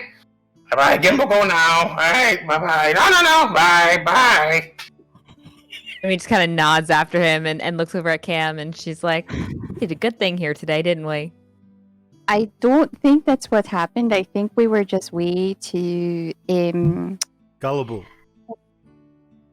Well, that too. Well, you're not He wrong. I'm really not- needed some kind of nutrition. That poor thing. It looks like he can find enough nutrition for himself. Do you guys still have the meat? Are you still holding meat that he gave you?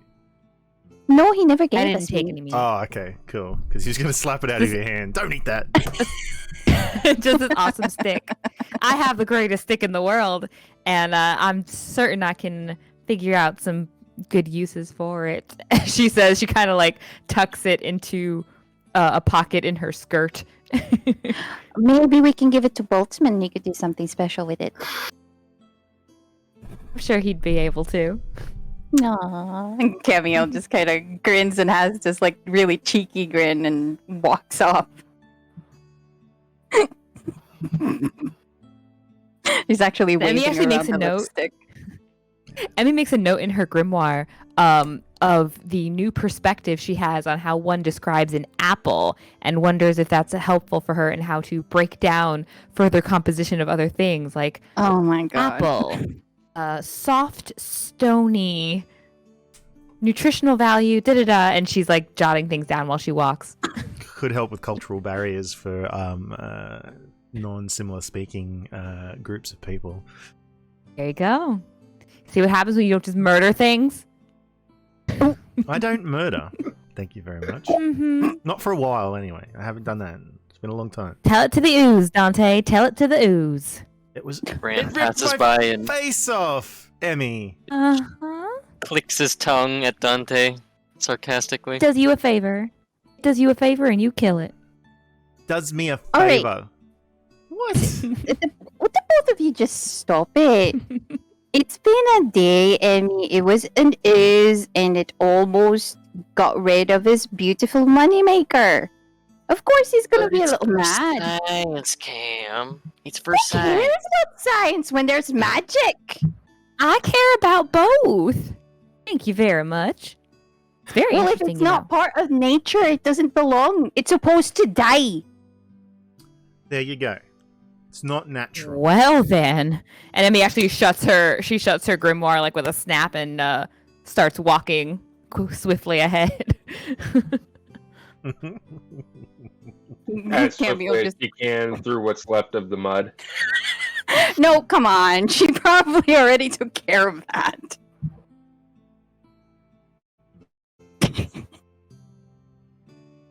Debating whether or not to give you a dex check again. No. it's okay. Sirja has seen Who? things.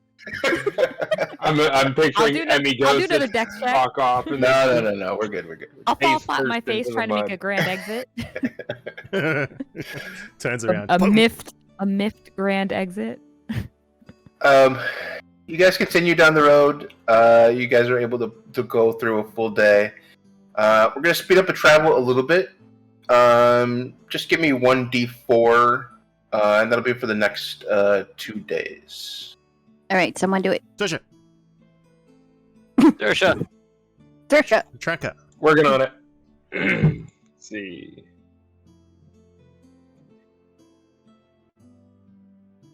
And it's a 1.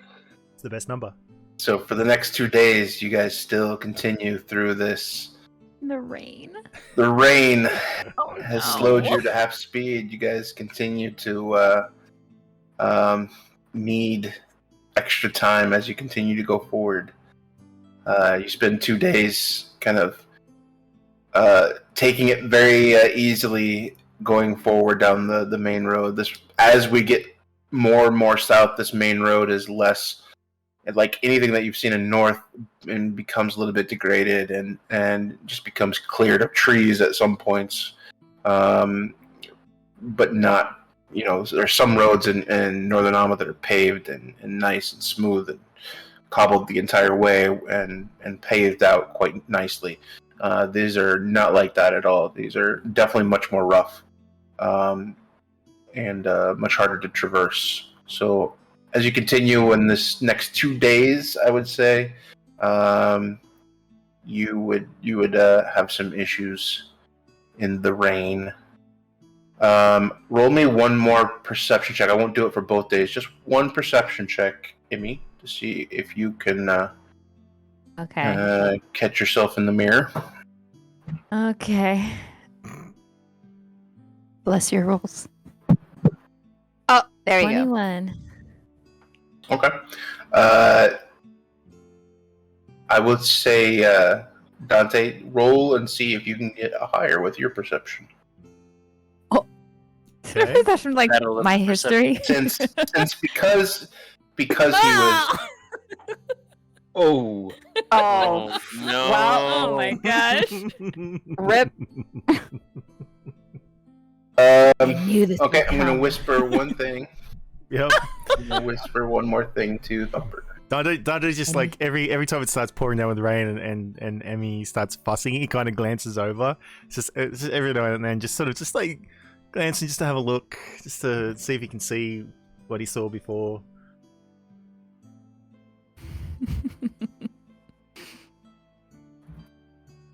Well. So maybe the bribe will go up a little bit. Uh-oh. So, what, evening Money, foot money, rubs. money. Oh, is that what that was? Evening foot rubs and maybe like 200 gold a month. I don't know. We'll see. Ooh, It's a lot of money, isn't it? that is a lot of money. Dante's looking for a sugar mama. We'll just see about that. He had one of those once, and that did not end well. He learned his lesson. Yeah, after the third Did he time know? he did. After the third time he did. Right? Jesus Christ. But did he really? Well, the situation has to present itself again. And maybe, you know, that was... You give it another go, maybe.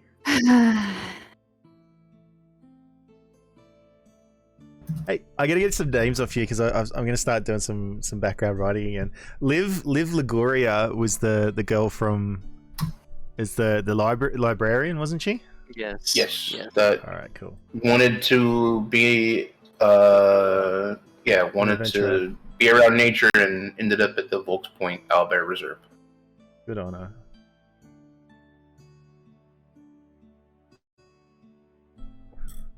Okay. I gotta write something. If you have questions, let me know. Oh gosh. Curse the rains. Do I have questions? Maybe. Well, you can feel free to ask anytime.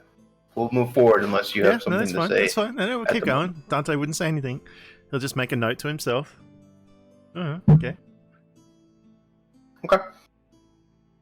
You guys make it through the next 2 days of heavy rains. Somebody roll me another 1d4. See how the weather is this now 5th day. Bran, Who do wants to it. take responsibility? Oh man. Branimir. 1d4. Come on, sunshine. All right. Right, beautiful sunshine. Oh, Nope. no. Wow. When it rains, Is that another pours. one? Yes, Yep. it's another one. Yep. More rain. So now this week-long travel has been taking already close to 5 days, and you guys are nowhere near your destination. You continue to get rained on, it's starting to wear. Saoirse's just skipping Wear you along. guys enjoying down. this weather. I mean, Cam, roll it is another Constitution to see if you get any sniffles. miserable. All right, let's do this. Yeah, because now it's making a lot of sense now. Con. I'll say less than 5, and you sneeze. Wait a minute. Ian, Constitution. I think you're gonna have to raise that a little, do you? Right. What's your Constitution at? That's a 2. Okay. Yeah, You say. possible stuff. Well, it was like a 3, so now it's a 5. So maybe if it keeps raining, then it goes up. Yeah. Oh, I mean, man. Any mentions How's Emmy offhand doing as... again? Is she still keeping- Oh, no. Man, can we Just all saw make the perception Discord. checks now? 13. Yeah, actually, at this point, because she is, I'm not gonna say fussy because that sounds like such a negative thing, but she is like the one that was so worried about Yeah. her hair and just getting wet, and she's very secretive. At this point, I think Camiel would definitely be checking on her. I don't know about everyone else, and of course, she's gonna check in on how she's doing as well, actually. Because Camiel is not getting sick, but like everyone else, this is some heavy rain, guys. Getting some rain. Good thing we got those cloaks. Yeah, the cloaks are saving you because you guys are able to. Most of it's not getting you super wet. I mean, you're definitely wet, but you're not getting as soaked to the bone as you would be without these cloaks. So, yeah, we could say this is the 5th night. You guys are at camp. Roll me a survival check, Saoirse, to see how well the camp is. See if you found a spot that's kind of covered or not. Queen. Can I help Saoirse? Queen. Sure. Oh, With shit. advantage! Yeah. Oh, A no. little bit of With help. advantage? Yeah. Would the help Bran has give to you help. advantage or? Yeah. Yeah. Come on. Oh Nope. my Are you kidding me? god! Nope. My lord, that's another 7. Another 7. That's What a is double going 7. on? You guys find Do an that open one. Double field. snake eyes. You guys find an open field. There's no protection. This is You- miserable. Trees and things like that. Because the elevation is increasing, there's not a whole lot of... Yeah, there's a lot of kind of valleys and kind of increases in elevation where there's rocks and things, but nothing seems suitable that would be even close to what you guys found the first day. You are able to find a good patch that's kind of, at least defensive-wise, it's okay. But from a rain and away from the comfort of away from the rain, it definitely does not help you. Oh, and my rope trick only lasts 1 hour. I clearly took the wrong spell. This is a miserable journey. So we're really sleeping through this here? No How are you supposed to sleep at all? This is terrible. I hate everything about this. We find a flat spot that doesn't collect water, so make sure it runs off. You take your shield or a rock like that. Make sure you turn it up so it's like it's domed out, so no water won't pull. The water won't pull underneath your head. We rolled a 7, Dante. Yeah, it just like you just wrap yourself up. Come on, we like people do this all the time. I've been in situations like this before. Don't give anything away, but don't We you rolled have a 7, Dante. Doesn't somebody have like a dome thing? I do, Well, but it's that was Boltzmann. it only lasts like an hour. Oh, No, you don't have that second. Yeah. And Boltzmann also had that. He was brewing it up, I think. Where No, it was like a didn't have camp. that yet. No, he didn't have that yet. He would have added this. I know. Yeah, he would have. He talked to us about it, but he didn't have it. At that point. Liam's tiny hut, which is an 8-hour, Yes, that's it. basically bubble. You live in. Yeah, the one I didn't take. No. How bad is the rain? So it's like absolutely pouring torrential rain. Yeah, you guys. This is the third day in a row of very heavy torrential downpours, and yeah, you guys aren't making much progress. You're slowed by. Is miserable, and she's just. It's literally just an open field here, not like a tree to be found, not nothing. We could push on. There's one tree that's around there, but it's dead. Doesn't provide any cover. We could push on. Do you want to push on? Through the night? Through the night? Well, at least for another couple of hours. Maybe we'll find a spot that we can camp. She just kind of dejectedly just kind of says, with a really obviously forced smile, but a smile nonetheless, she's just like, sure. And she just starts using her walking stick, like leaning heavily into it and just like walking. She might not even be walking the right direction. She's not even sure. She's just walking. Dante will pull his hooded lantern out for anyone who can't see in the darkness. Not that helps in torrential rain, but it might be some comfort. I'll have anybody who wants to roll another survival check without advantage this time, since you already used your advantage. I can give it one more try. What are the for chances of rolling a third one? Oh, wait, never mind. Brand already did it. Is only one person doing it, or is anyone doing it? Oh, Yeah, so 15, you guys find a much better spot. You continue on for another couple hours.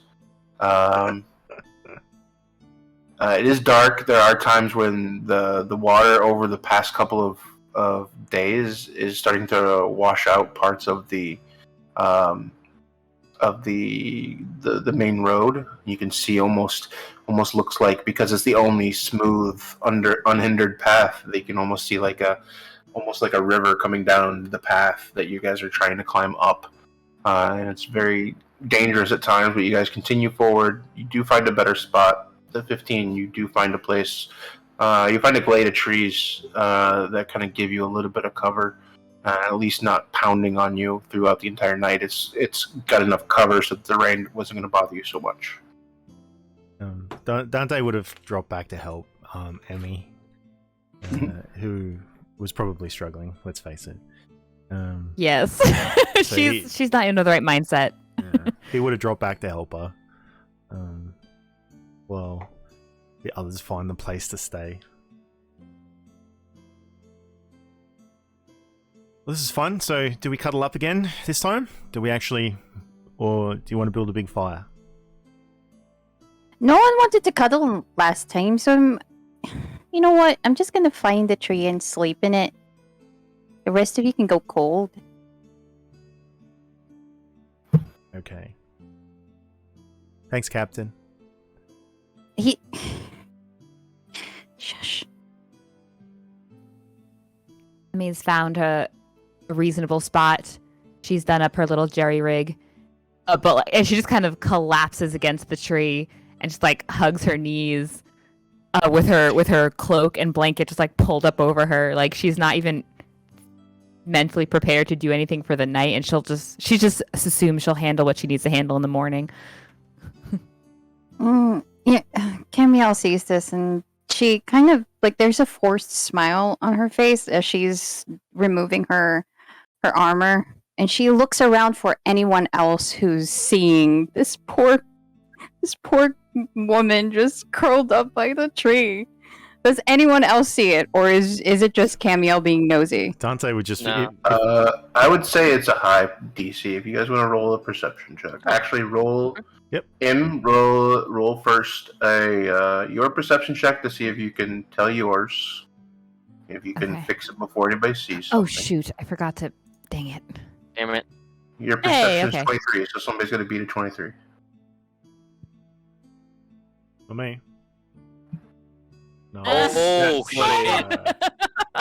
Nat 20, Where no was that baby. 20 when we needed it for the survival check? Oh god. Yeah.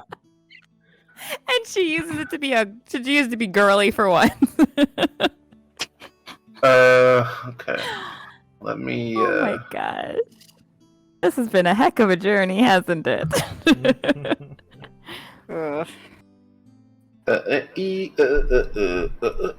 She's just There you go. Covering That's herself not the paper. completely. I'm sending you a whisper, Rob.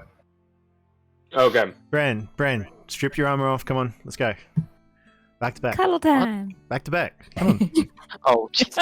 You need to give context, Dante. Jesus. I didn't say strip naked, but we can do that Wait, too can if I- you want. We strip naked underneath the blanket. It'd probably be better. back. Sorry, I Brand also gestures.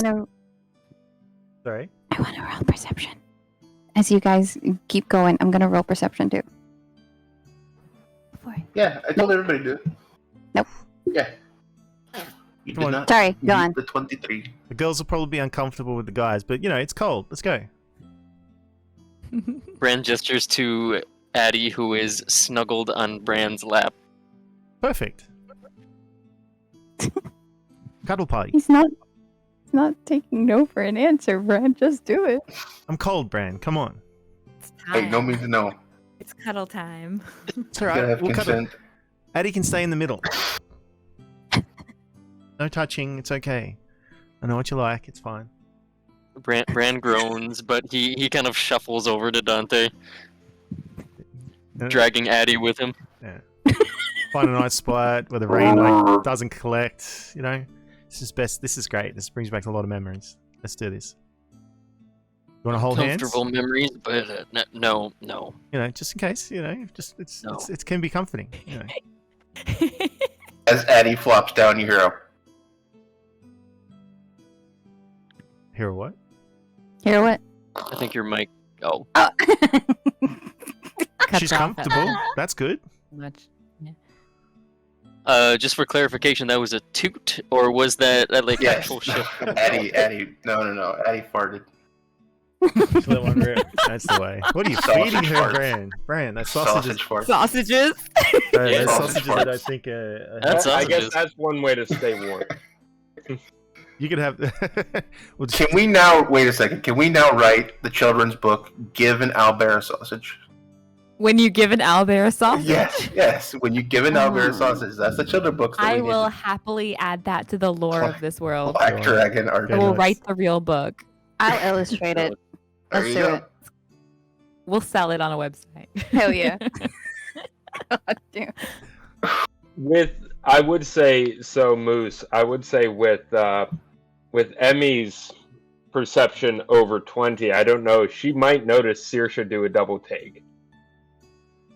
She's That's up not to looking. you. I'm gonna say Oh, that she's Emmy's not not looking paying at attention. anybody. She's done what she needs to do that she normally does in the night, and she also has her blanket like pulled up and her cloak pulled up over her, in her bedroll and just is so over the rain. She's over it, and she's not looking at nothing.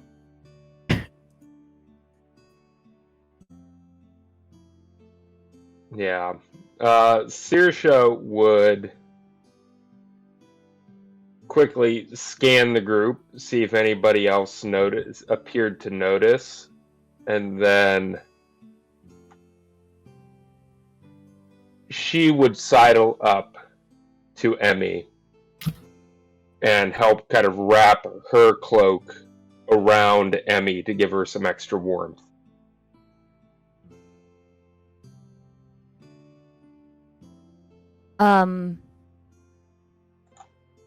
Assuming Emmy would let her. She looks up and sees.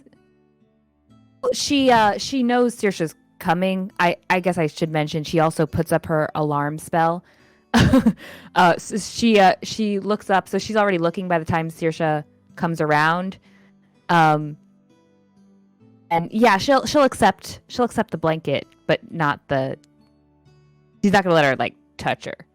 She'll accept the additional blanket. That's real kind. Thank you, Saoirse. You are a darling. Oh, of course.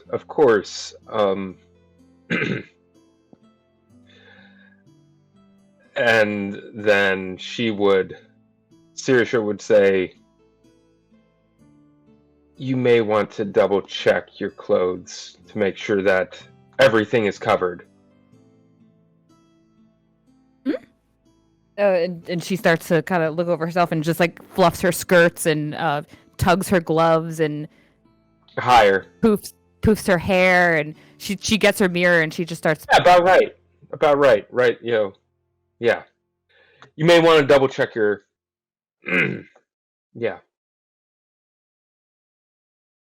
DM, do I see what the issue is when I look in the mirror, having it brought to my attention? Yes.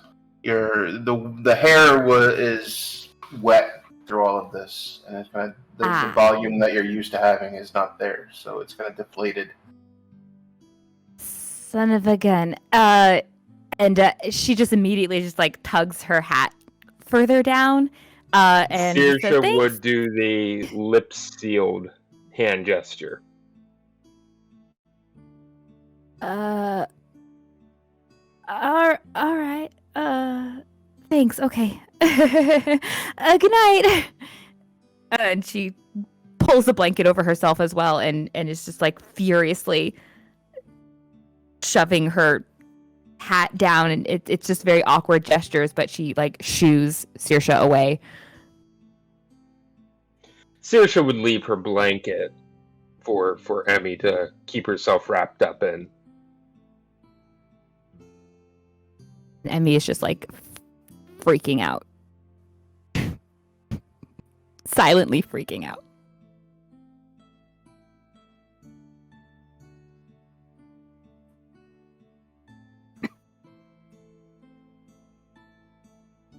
With nothing else, you guys eventually get some rest. Emmy, for you, it's a worrisome rest. You're able to rest, have a full rest. Wake up the next day. Somebody roll me a 1d4. All right, I'll do it. Do Did it. not For the they next not 2 do it? days. Roll a 1, roll a 1, roll a 1, roll a 1, roll a 1. 1d4. Please, for the No. love of all that is holy, Roll a don't one. run away. There you go. Roll a one. Oh my gosh! Woohoo! So as you wake up in the morning, you're greeted by something that you haven't seen earlier this week. You see sunshine poking through the clouds, and as the day continues, the grays kind of... The rain had stopped overnight, and the small patches of sunlight are kind of now filling and kind of dissolving the clouds as you guys continue, and you guys have a wonderful day of travel. The roads are still muddy and still kind of worn out from the couple of days where it's weak that it's been raining, but the sun is out, things are drying up. Anything you guys want to do during the day today? Just I was gonna type it because I was about to dip real quick. Emmy is she's later than her normal, slightly later than everyone else start. But she is all smiles when she gets out. Her hair is pinned up. Her hair is pinned up, and she has her scarf back on. A new dress, very fluffy, and her long gloves and long floofed sleeves, which still doesn't look like good traveling clothes, but it actually like does function well enough. But she took longer than normal to get her start, but she is all smiles, as if nothing had ever happened. Okay.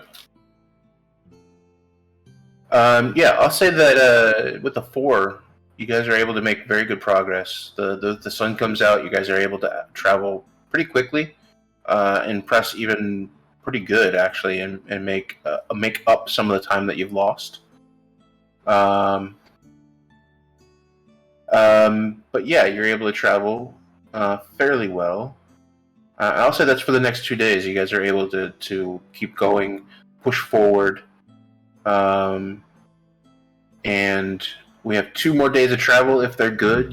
Somebody give me a D4. Hey! Dante, go for it. Oh. Okay. That's a 3. That's good. I wanted a 1. It's cuddle time. It's not perfect conditions. There are, some spots where it's a little bit gloomy out. The rain kind of still trying to be chased away. But the next 2 days continue on, and you're able to make it to Fort Starringale. You are, by the time you get this far deep into your travels, again, the elevation is continuing to increase, and this last day has definitely been an increase of elevation. At one point, you feel you kind of stretch your jaws a little bit as your ears kind of pop a little bit here and there as you're continuing southward, but increasing in elevation. You get to a timber-lined fort, so there's a large gate into this town everything is timber-lined. There's a few watchtowers that hang over the closed front gate. There's a guard, 2 guards standing out front, and as you kind of pull up, as you kind of keep on walking through, they kind of put a stop to you. What's your business in Starringale? Get out of this damn cold. Rain. Yeah, the weather's been quite bad the past couple of days. Where are you from? Rothberg. Aye. Dante What's just your smiles. business here in Starringale? Dante looks back at the others. It's like just traveling through. Yeah, we're just traveling. It's been a rough few days. It would be nice to actually be around like a proper place. You have a inn? Is there an inn here? I hope there's an inn. Yeah, A tavern. the Goldhammer Inn. Can't miss it. It's right down Main Street. Oh, wonderful. All right. Let him through. And you see the few people in the watchtower kind of grabbing up rope, pulling up one of the blockings for the door, and the 2 large doors on this timberline fence kind of open up, and you guys are let into the city of Starringale. It's not super big. Residential. Everything here kind of looks like lots of log cabin type styles of buildings. Not a lot of stonework. The only building that really has a bunch of stonework is the inn itself. Kind of has it's a 2-story inn. The first story is kind of these rock wall, at least on the one sides, but then timber lined above that. It kind of goes on from there. It is the Goldhammer Inn. Well, this is a sight for sore eyes, isn't it? Yeah, I actually need a drink, if you believe it. Well, hopefully they have fresh milk. Camille looks at him as if offended. Well, I can have a proper drink. Oh, can you? Okay. Yeah. Okay. I had that one drink at one time and I mean it burned, but you know, I can drink. Of course you can. Let's get you a drink. Let's get Sounds like Dante warm challenging you to a drinking contest. Well, as much as I will, how about when next time we're back somewhere, a little like we're traveling on a mission, an assignment. I don't want to get too loose, I suppose. Well, that's new. Well, yeah, we're on assignment. It's a bit different. Oh. Right. Well, that's good to know. You make it inside the inn itself. Oh, which one? No. Go ahead. The inn itself is simple. It's rough. Lots of wood accents and kind of wood interiors. Rough kind of log cabin style at least. 8 or 10 tables on the first floor. Large fire pit in the middle of the room. Large fire pit and with a chimney that comes up just up on the underside, so everything kind of boils up and goes through. Tall ceiling, but it's tall ceiling, but a large fire pit in the middle. Not a fireplace, but a fire pit. Behind the bar is a large silver warhammer with a few golden accents at its hilt on its side. Everybody roll a perception check as you guys kind of come into the inn. Only a 14. Man. Yeah, 17. Yeah, simple inn itself. Large silver warhammer behind the bar. A few golden accents on its hilt. A little plaque underneath that says the golden warhammer. From the pot markings and the kind of permanent staining on one side of the blade, it doesn't look like this is just decor or something like this. It looks like it's seen action. Behind the bar is a dwarf. A long gray beard with almost white portions, more frizzled than kempt. Thin hair on top, but slicked back to a long, thinning ponytail. Welcome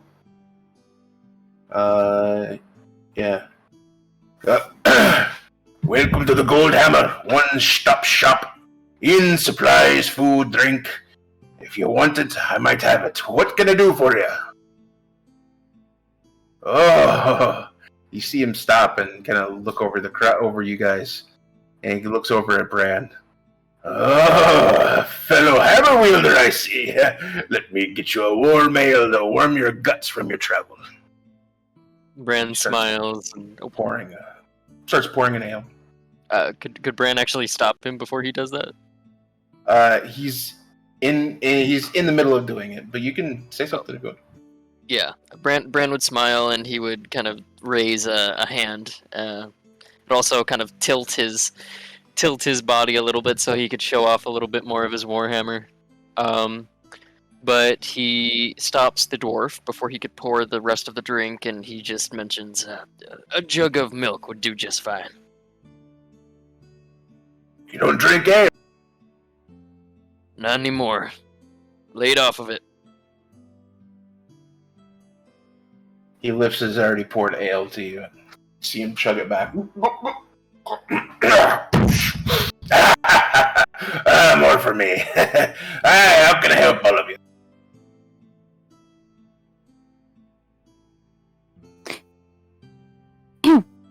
He asked the question. Oh, I thought our face of the party would like to chime in. Camille's speaking right now. What are you talking about? Well, first and foremost, it's so nice to see such a lively face in all that the past few days that we've been in the rain. So a few drinks, perhaps actually for myself, for Dante here, Saoirse, and Branimir. Branimir, maybe just a milk. And a place to actually rest for the night. Sure. Rooms for sale, rooms for rent upstairs. No problem there. Nice warm fire. I can get the drinks. I'll have to look about the milk. But we'll see what I can do, especially for a hammer wielder. Okay, no milk, no ale. Got it.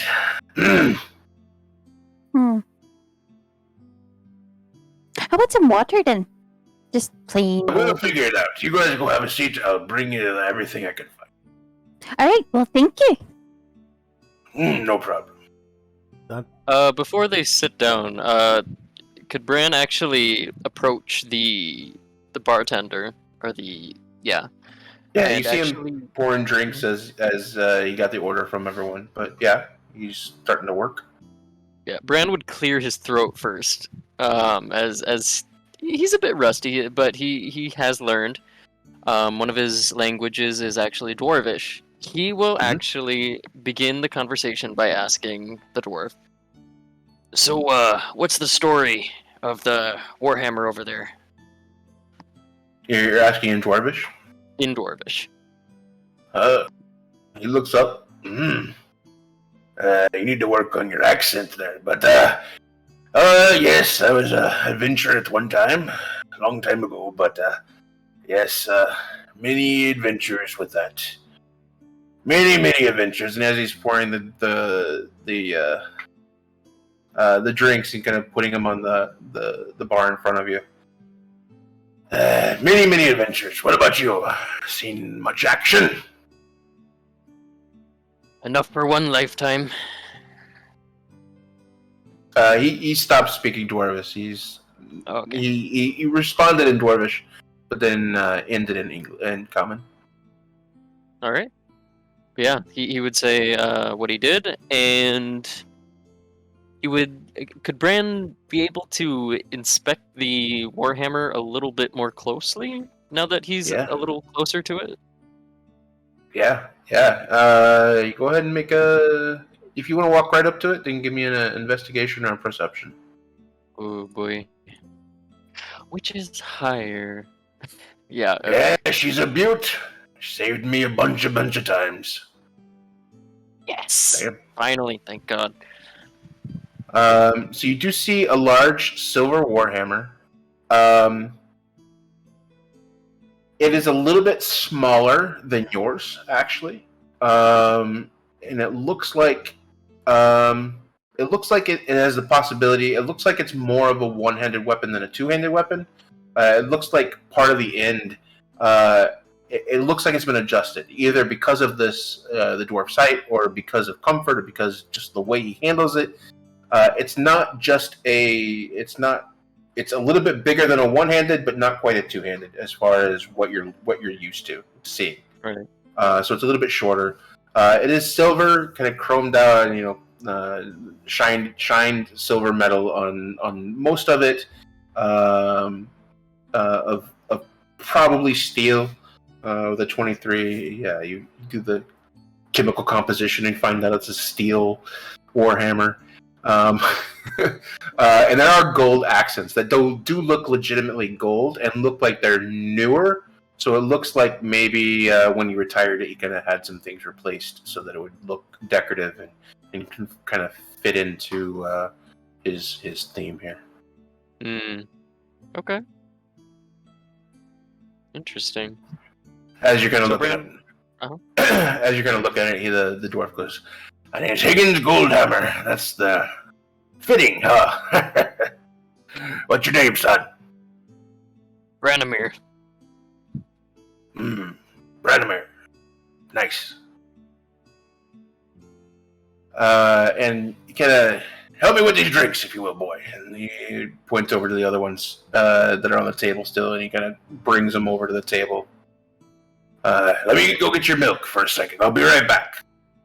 And you see him disappear. I just want to say, as they're walking over, Dante's just like, I'm seriously, guys. It's not a gold hammer. I don't know why he's calling this place gold hammer. It's a silver hammer. Why didn't he call it silver hammer?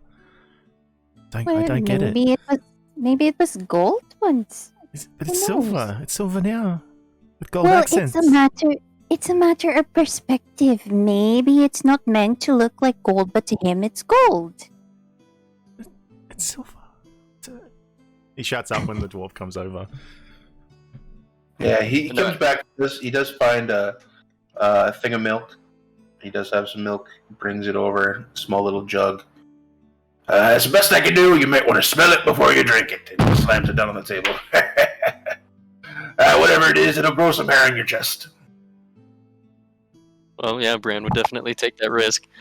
But yes, he will bring the rest of the drinks over for the rest of the party and kind of distribute it evenly. Hagen Goldhammer's the name. What are you guys doing here? You look like adventuring type. You got somewhere to go?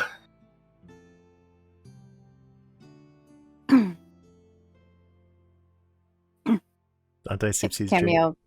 Yeah, Cameo sips his drink too. She doesn't know what to say. Just traveling. Adventuring. Traveling. Adventuring is more like it.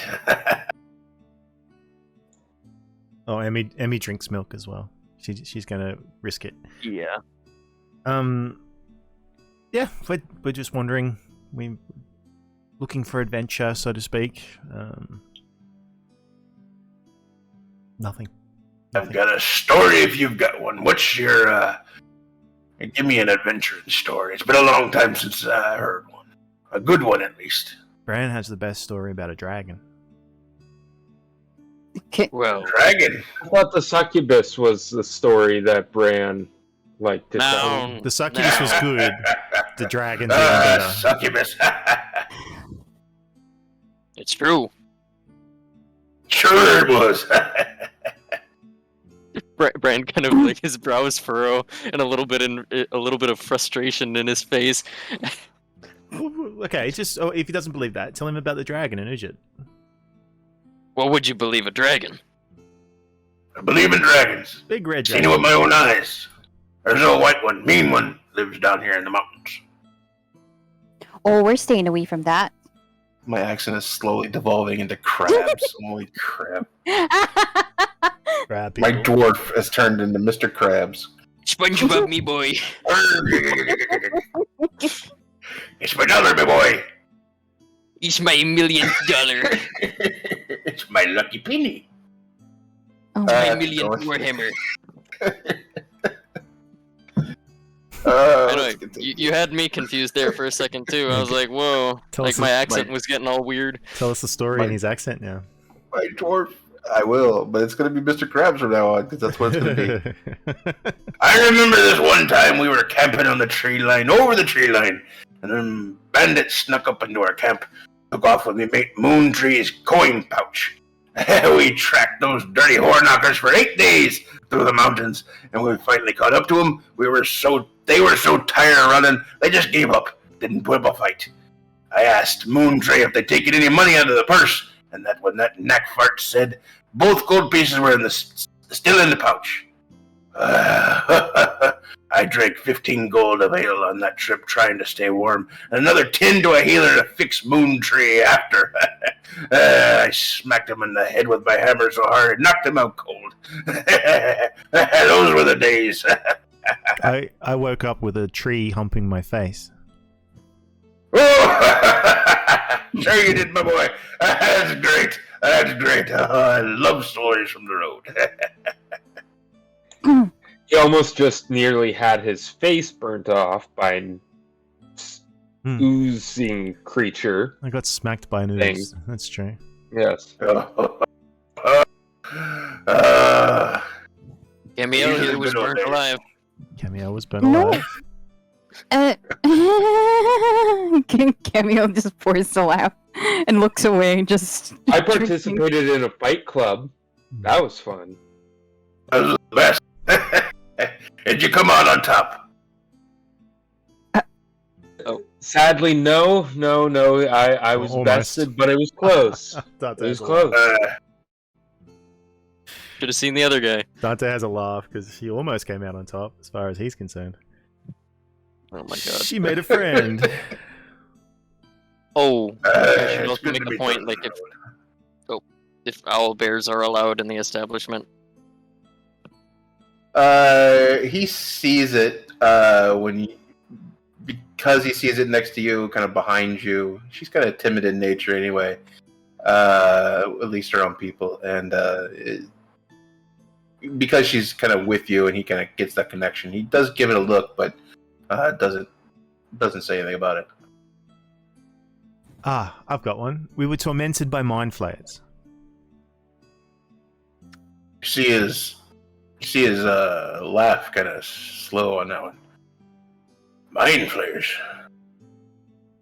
Dante's eyes. I've heard of those. Are you? I can kind of see some of the others, but mind flayers are pretty specific. Oh, You guys saw real mind flayers. we killed mind flayers, yes. Real. Dante just Didn't know nods. those still existed. You've had Hey, you live, experience? you learn. No. Just the books, the history books. Well, not books so much as old men and fireside tales. Oh, they're still around, all right. Hmm. Yes, they like to pretend to be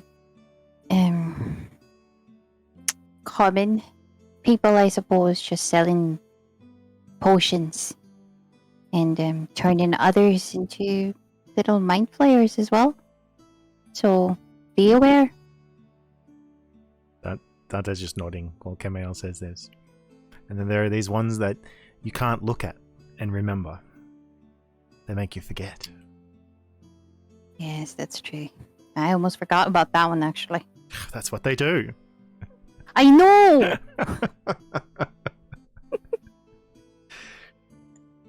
Depending on what they've been brought to drink, Saoirse would finish whatever she just drank. She's remembering the mind blast incident in the other tavern. She's like, oh god, no. I would say that the ales keep coming. He keeps a steady flow, and at one point brings a pitcher and was joining and laughing and talking to you guys and enjoying very much so the accounts of all these tales. So much so that you notice that he never asked for coin yet. He's just enjoying his time. You see a very large grin on his face. Just kind of remembering good old days of his good old days. How far? Excuse me. How far are we from our destination? You don't know. This is as far as you actually knew exactly where you were going. Everything else is kind of a blur of it's in the mountains somewhere. So this would be the place to be able to find someone that knows the mountains better that would actually give you some help on that. Well, while our new patron is having fun listening to our stories, like Dante's happy to be telling him about giant spiders in the mines and all that kind of stuff. He'll ask whether he knows of anything interesting or anything interesting in the mountains, anything of note, far and wide, as anywhere close or nearby or within days' march, or if there's anything unusual or that he might. So you plan on going into the mountains, do you? Just after stories, really, or at least locations. Let me do some thinking back to my good old days. A group of adventurers walk into a tavern such as this. They typically have a purpose. Sometimes they know where they're going. Sometimes they gotta ask questions. Let me guess, you're asking some questions. Believe I did ask a question, yes. Yes, well, I could offer you a very detailed, I can offer you my own personal experiences. And a map of the mountains, Even could arrange a guide for you if you like. But I kind of need you to do something for me. Oh. Well, we're open to hear it. I'm an old man, not what I used to be. There are a few guards. I haven't come back from Ropeburg yet. They're going to the King's Battle, but sooner than they left, we started getting reports of something attacking the knack herder, just out of town. Barely escaped with his life. He said that it was a large, fast, hairy. I had no clue what it was. That was 2 days ago. Then last night, it drug off 3 more knack. I did my best to track it this morning, but I could tell it came from the west. But I wasn't alone. It wasn't alone. If you want, tomorrow you go out, protect the knack, see if anything else shows up. Whatever we need to kill whatever's attacking the knack. What? What's a knack? You never heard of a knack? No, I know of a neck, but not knack. I know of a neck too, but... Do you know what a llama is? A what? A llama. A llama. Tall, woolly. Do you know what a sheep is? Of course. Yeah. Okay. If you mix a llama and you mix a sheep, you get a knack. Okay. Big sheep? Big sheep. Smelly sheep. Ooh. Known for their So- fur. Very stupid. So it's an Very animal. important. It's an animal, yes, of course. It's a flock of knack. Are they normally aggressive or? No. They're docile. They're stupid. Interesting. Well, we do have a ranger with us. Yes. Oh. So, oh yes, she's very good. Saoirse still has like mud caked on her face, Yeah, she probably does. like, twigs Yeah, and just- leaves in her hair. She's one with the nature around her. You guys look like you need a decent rest. So if you rest here this evening, tomorrow, find out what's going on with the knack. And then I'll be happy to give you everything I know about the mountains. Well, Does this sound like a deal? Sounds great. easy enough. Wonderful. About payment. Payment. For the rooms. For the rooms? Oh, you guys have given me how more. much do we owe you? Voice killing me. For the rooms, nothing. That's on the house. You do me this favor, I'll give you the rooms for free, as long as you link, at least for the week. It's mighty generous of you.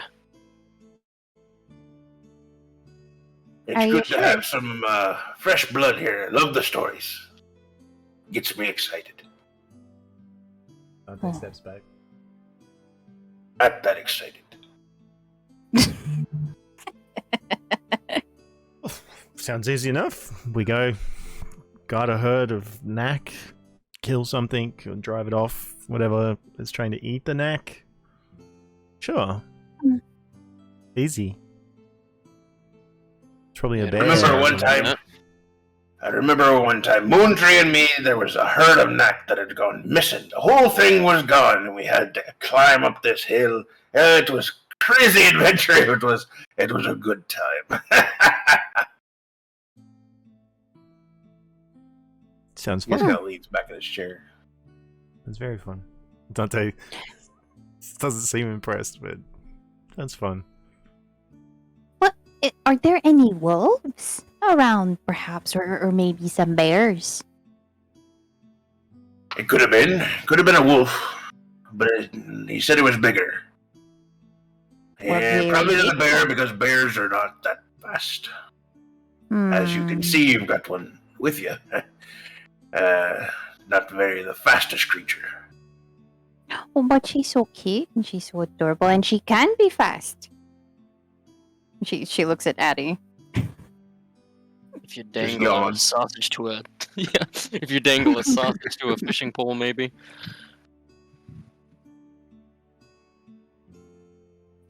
I do have a question.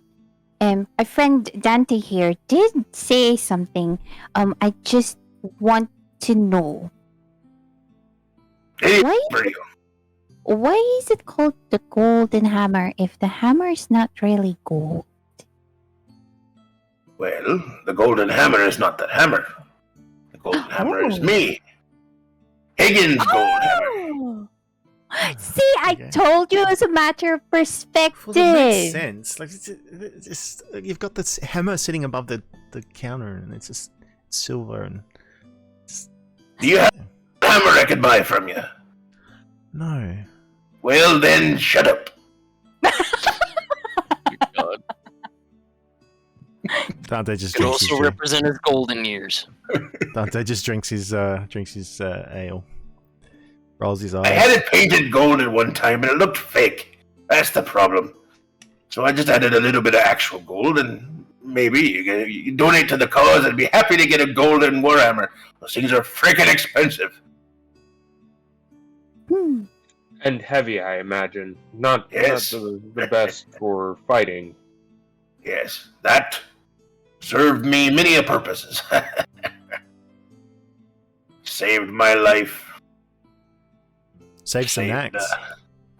Saved some knacks. Saved Moontree's life a few times. That's such a beautiful name, Moontree. He's around here somewhere if you see him. Just, yeah. Dante stretches. Oh, God, I'm tired. Wouldn't mind going to that room. Forgive our friend here. Sorry, I'm just really tired. We all did have a long day. And he almost lost his face a couple of days ago. I had to drag Emmy through the mud. It's just like, okay. You almost lost your face, did you, lad? That's a bad thing to lose. Yeah, I know. It's his moneymaker. He lifts up, he kind of grabs one side of his, he kind of lifts up his hand, and he flops it onto the table. And you can see that it bounces unlikely. You look at it, and you can tell that it's a glove with things in it to make it look like a hand, but there's no hand there. Yeah, good times. What happened there? Is that a rude question? No. I guess I showed it off myself. I got into the bragging mood. Well, it was a long time ago. I had to make a choice. My friend, I guess, didn't like it. I guess I'm lucky. It could have been worse. But never mind all that. I've moved on. I learned to live with it. He kind of flops it down.